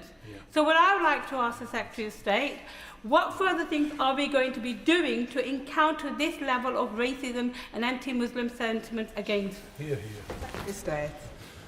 Well, I recognise very well and with deep sorrow the situation that she describes. It's outrageous that over 40% of all recorded religious hate crime targets Muslims, way out of line with the proportion of our population that is Muslim. That is why we've published the report today, the entire plan and the definition to encourage and support organisations to tackle the forms of discrimination that are blighting the lives of British Muslims up and down the country. Jim Shannon. Thank you, Madam Deputy Speaker. Can I first of all thank the Minister very much for his positive statement. And I think he epitomises the society that we all wish to live in, the society that I wish to live in, and the one that we have. So I want to thank the Minister for that. I chair, as the Minister will know, the freedom of religious belief, and we speak up for those with Christian faith, those with other faith, and indeed those with no faith. Respect is core to realising that we can all live together. In Northern Ireland, the last 34 years, we have seen Protestant and Roman Catholic can live together. It's been seen in my constituency of Strangford and in ours that the local mosque is side by side by the Presbyterian Church, and there's no problems, there's no attacks, there's nothing that happens. Christian Syrian refugees came to ours in the last Conservative refugee allocation for sanctuary. Has the Minister had the opportunity to see and consider what has been done in Northern Ireland, perhaps the pluralistic society that the Minister has asked for and desires? And will the Minister ensure that all religious beliefs are equally treated and equally respected? Thank you. Secretary of State. Yeah, I think he makes a very important point. There will be much to learn, he's right, from the experience of Northern Ireland in bringing back together disparate communities there, particularly in the period since the Troubles came to an end with the Good Friday Agreement. So I will ask my department to reach out and make sure that we take on board those lessons. Nasha. Thank you, Madam Deputy Speaker. Can I just first of all thank the Secretary of State and his ministers for all the hard work, and indeed the previous Minister, Lord Khan, who started this, and the working group, and I place my thanks on record to them for all the hard work that they have taken. The Centre for Media Monitoring, Madam Deputy Speaker, launched a report today, the State of British Media Landmark Report, and the largest study of its kind ever conducted in the UK, analysing more than 40,000 articles across 30 outlets, found that nearly 50% of all UK media coverage about Muslims contained measurable bias, and 70% associated Muslims or Islam with negative behaviours or themes. This is not a fringe problem. It is systemic. Can the Secretary of State assure this House that the definition of anti-Muslim hostility will be taken seriously by Ofcom, so that media outlets which spread conspiracies, target Muslim communities and actively undermine the social cohesion of this country are held to account? Well, can I thank my honourable friend for her support today and her advice over many years on these issues. I recognise what she's saying. The vast majority of coverage in the media of Muslims is negative and completely misrepresents the experience and contribution of Muslim communities. So yes, it's important that we engage with Ofcom, with broadcasters and indeed with other public institutions to make sure they take on board the definition and work to improve their performance to date. Blake Stevenson. Madam Deputy Speaker, in his statement, the Secretary of State said, and I quote, "There is a direct link between declining high streets and a sense that the country is going backwards," sentiments with which I agree. Would the Secretary of State therefore consider encouraging the Chancellor to reduce taxation on high street businesses to support job creation and thriving high street businesses? Secretary of State. Well, I thank him for his question. We already have the fastest growing G7 economy in Europe thanks to the work of the Chancellor, so I don't think she needs his advice. Gurinder Josan. Thank you, Madam Deputy Speaker, and I thank the Secretary of State for his statement. In times of increasing division, there is no place for divisive rhetoric, and government clearly has a role in supporting cohesion. The Tories clearly failed in this, and we heard again today of their inability to embrace the United Kingdom of today. I welcome the anti-Muslim hostility definition. Racism against Muslims, Jews and people of all backgrounds, including Sikhs, is sadly increasing and needs to be tackled. Many Sikhs, when they face hate attacks, those attacks are recorded often as Islamophobia or anti-Muslim hatred, and it's important that data is disaggregated as well. However, the United Kingdom is a very diverse country. So can the Secretary of State outline how the proposals he has outlined will support people of all backgrounds, including in less diverse communities, particularly rural, coastal and smaller towns? Secretary of State. I thank him for his comments. I mean, he's right to say that the opposition party's response was disappointing because it implies that they've learned nothing since their historic election defeat a year and a half ago. Approaches that we're promoting, such as Pride in Place, £5.8 billion distributed to almost 300 constituencies now, gives some of the most held-back communities in the land up to £20 million each, and it's local people that will choose how that money gets spent. Now, whatever the demographic makeup of individual communities, whether they're more diverse or less diverse, it will bring local people together to take decisions for themselves, and that restoration of power to communities will help build resilience within those communities for whatever challenges we may face now or in the future. Kirsty Blackman. Does the Secretary of State believe that echoing Enoch Powell's Rivers of Blood speech strengthens community cohesion? Secretary of State. That didn't happen. Afzal Khan. Thank you, Madam Deputy Speaker. The publication of this definition of anti-Muslim hostility has been almost a decade in the making. And I'd like to thank the Secretary of State and the Minister for Faith for their determination to define the hate and prejudices Muslims face. As the Secretary of State knows, this definition of anti-Muslim hostility must command the confidence of the Muslim communities it is meant to support. So will he therefore commit to an extensive outreach program with a diverse range of Muslim community groups to ensure that this definition has the necessary community buy-in to begin to tackle the deep-rooted hatred Muslims in Great Britain face? Secretary of State.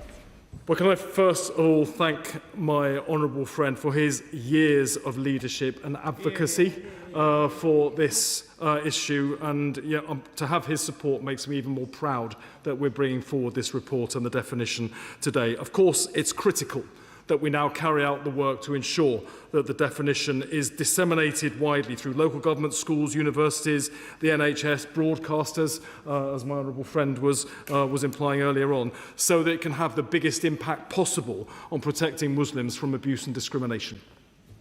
Peter Fortune. Thank you, Madam Deputy Speaker, and I welcome that this strategy acknowledges that anti-Semitism is being normalised in many corners of society and is increasingly a concerning issue. Indeed, 2025 saw the second highest annual total ever recorded for anti-Jewish hate incidents at 3,700. So what action is the Secretary of State taking to protect the Jewish community from those who may see Israel's involvement in Iran as an excuse to attack British Jews? Secretary of State. I thank you for his question, and he's right to point to a danger and a threat that we all recognise. I mean, there is much in the action plan that will cover the issues that he's talking about. For one thing, we're reviewing the visa watch list to ensure that extremists and hate preachers are not given visas to enter into our country. A second point I'd raise is that the Charity Commission will get new powers to close down charities that are promoting division, including anti-Semitism. Conor Rand. Thank you, Madam Deputy Speaker, and I warmly welcome the social cohesion strategy as we seek to unite our communities.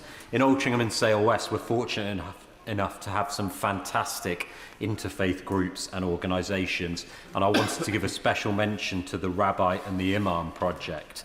With anti-Semitism and Islamophobia on the rise, the Rabbi and the Imam brings together a local Muslim and local Jewish leader to talk about their faiths, focusing on shared humanity, understanding and unity, including going into local schools. Isn't that exactly the kind of initiative the government and society needs to get behind to counter extremism and hatred? Secretary of State. I thank you for his question and the excellent example that he's outlined from his own constituency. Of course, it's interfaith projects like the one he describes that are going to make the difference. It's communities themselves that will be supported to take action to tackle the division that is trying to be forced on us, on all of them, by hostile actors who want to weaken our communities and thereby weaken our country. John Cooper. Thank you, Madam Deputy Speaker. In 1979, my father took me to Newton Stewart Cinema to see Monty Python's The Life of Brian. And I recall my father being more upset by a spoof travel documentary that preceded the main film because there was swearing in it than he was about the supposed slights to Christianity.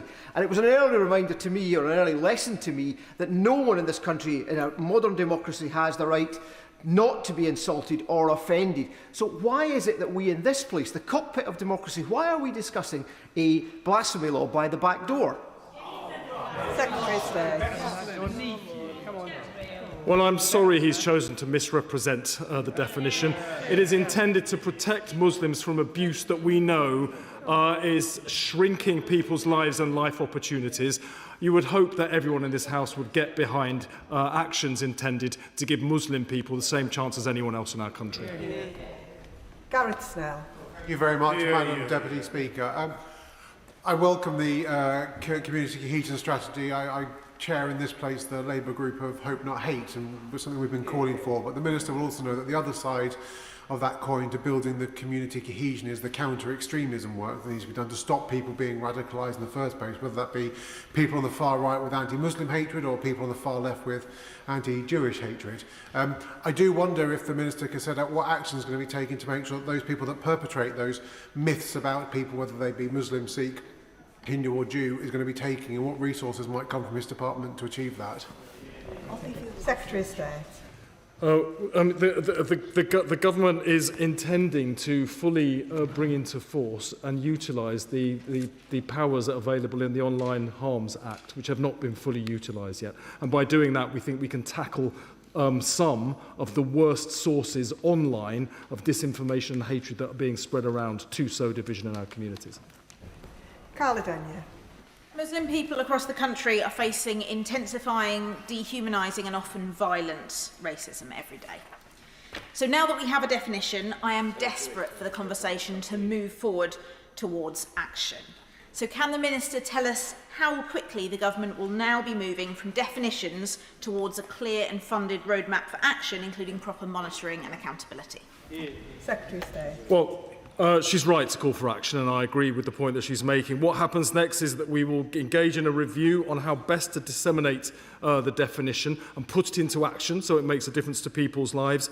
There's £5 million of new funding in the report, but of course governments across the department will have sources of funding that can also be used to disseminate the new definition. We're committed to appointing a czar on anti-Muslim hostility, who can advise and be a critical friend to the government in doing the work that we need to do. And we will engage widely across local governments, schools, universities, broadcasters, universities, the NHS and others to agree with them how we can best utilise the definition in order to support the Muslim community. Sam Carling. Thank you, Madam Deputy Deputy Speaker. I have long been arguing that we need an overhaul of charity regulation to tackle rogue operators exploiting charity status to peddle extremism and hate. So I'm thrilled that the government has listened and is starting that today with new powers for the Charity Commission, and I look forward to seeing the detail. Can the Secretary of State confirm that there will be a range of sanctions available for the Charity Commission to impose where needed, and that there will be clear communication with HMRC to ensure sanctioned and shut down charities can no longer abuse public money through gift aid? Secretary of State. Well, he makes a very important point. The Charity Commission will be getting new powers so that they can close down those organisations purporting to have charitable objectives, but really being cover for promoting hatred and division. That will no longer continue with the changes we're announcing today. Iqbal Mohammed. Thank you, Madam Deputy Speaker. We all agree that there is no place in our society for hatred or discrimination of anybody, anywhere. Islamophobic incidents in the UK are at record levels. Thousands of incidents each year, with many more likely unreported. Abuse is increasingly normalised, politicised through media, TV and online-driven, institutional as well as street level. And police data shows serious undercounting, making specialist monitoring essential. Islamophobia in the UK is not limited to fringe behaviour. The data shows a pattern of escalating hostility and normalisation in public discourse, including this place and the other place. So how will this definition be integrated into the Nolan principles, and what sanctions will apply to members of this House and members of the other place? Secretary of State. Well, it's for the House authorities to determine what happens with members of this House, but he's right to point to the huge concerns we should all share about the unacceptable level of hostility and abuse directed at Muslims, in all likelihood underreported, because we know that not all instances of crime of that kind are reported. Steve Witherden. Dr. Scott Harper. Thank you, Madam Deputy Speaker. I think we're easily confused. You're very well. Yesterday I attended Open Heavens Church in Wester Hales, and a man told me about how in his workplace he'd faced open racism from his colleagues, and how he was forced to resign and then take his employer to court and win his tribunal. A fantastic achievement for him. Shameful episode, but what made it worse is he was an NHS consultant, and it was the NHS he took to court. And the point he made to me on the floor of the church was that too often as a society we view hate as a series of events rather than a culture. So can the Secretary of State confirm that what he's presented today is something that will result in that change of culture rather than simply addressing events? And how will we measure this as we proceed through the remainder of this Parliament? Thank you. Secretary of State. We'll be measuring the outcome of the report through new measures as part of the social cohesion framework that are described in more detail in the action plan itself. And we will be engaging directly with major employers, including the National Health Service, to ensure they're taking every possible action to eliminate discrimination in the workplace, whichever groups that might be targeted. Ayub Khan. Deputy Speaker, can I thank the Secretary of State for introducing this definition of anti-Muslim hostility. I recognise there's many facets that contribute to causing division in society, not least the cost of living, because when we see the march in London, a large number of audience there were racist, but a large and majority number of people attending were not racist. They were just concerned with the cost of living. So how does the Secretary of State see this definition incorporated along with our far-right media and social media platforms in terms of holding them to account, but also how do you balance that with addressing the cost of living crisis? Secretary of State. Part of the action the government is taking is the allocation of that £5.8 billion to some of the most held-back communities in the country. Over 300 constituencies will benefit from that funding, and it will be local communities through neighbourhood boards that will decide for themselves how that money will be spent, directly addressing poverty, but also directly addressing the lack of power that many of those communities feel, and that will deliver the kind of change he's describing and that we all want to see. And the final question on this statement, Rachel Taylor. Thank you, Madam Deputy Speaker. As part of my work on the Women and Equality Select Committee, I've heard first-hand from victims of horrific hate crimes, targeted just because of how they looked and who they were. Will the Secretary of State confirm that it's this Labour government that will finally deliver the funding, resources and a call to action to empower communities like mine in North Warwickshire and Bedworth to bring people together and to combat those seeking to create division and hatred across this country? Secretary of State. I thank her for her question. There is much in this report. I hope members will take the opportunity to read the full report, including the definition, but the many other proposals that are in there. This country is strongest when it is united, and the intention of this report is to bring this country back together in the face of those who have tried to pull our communities apart. And that concludes this statement.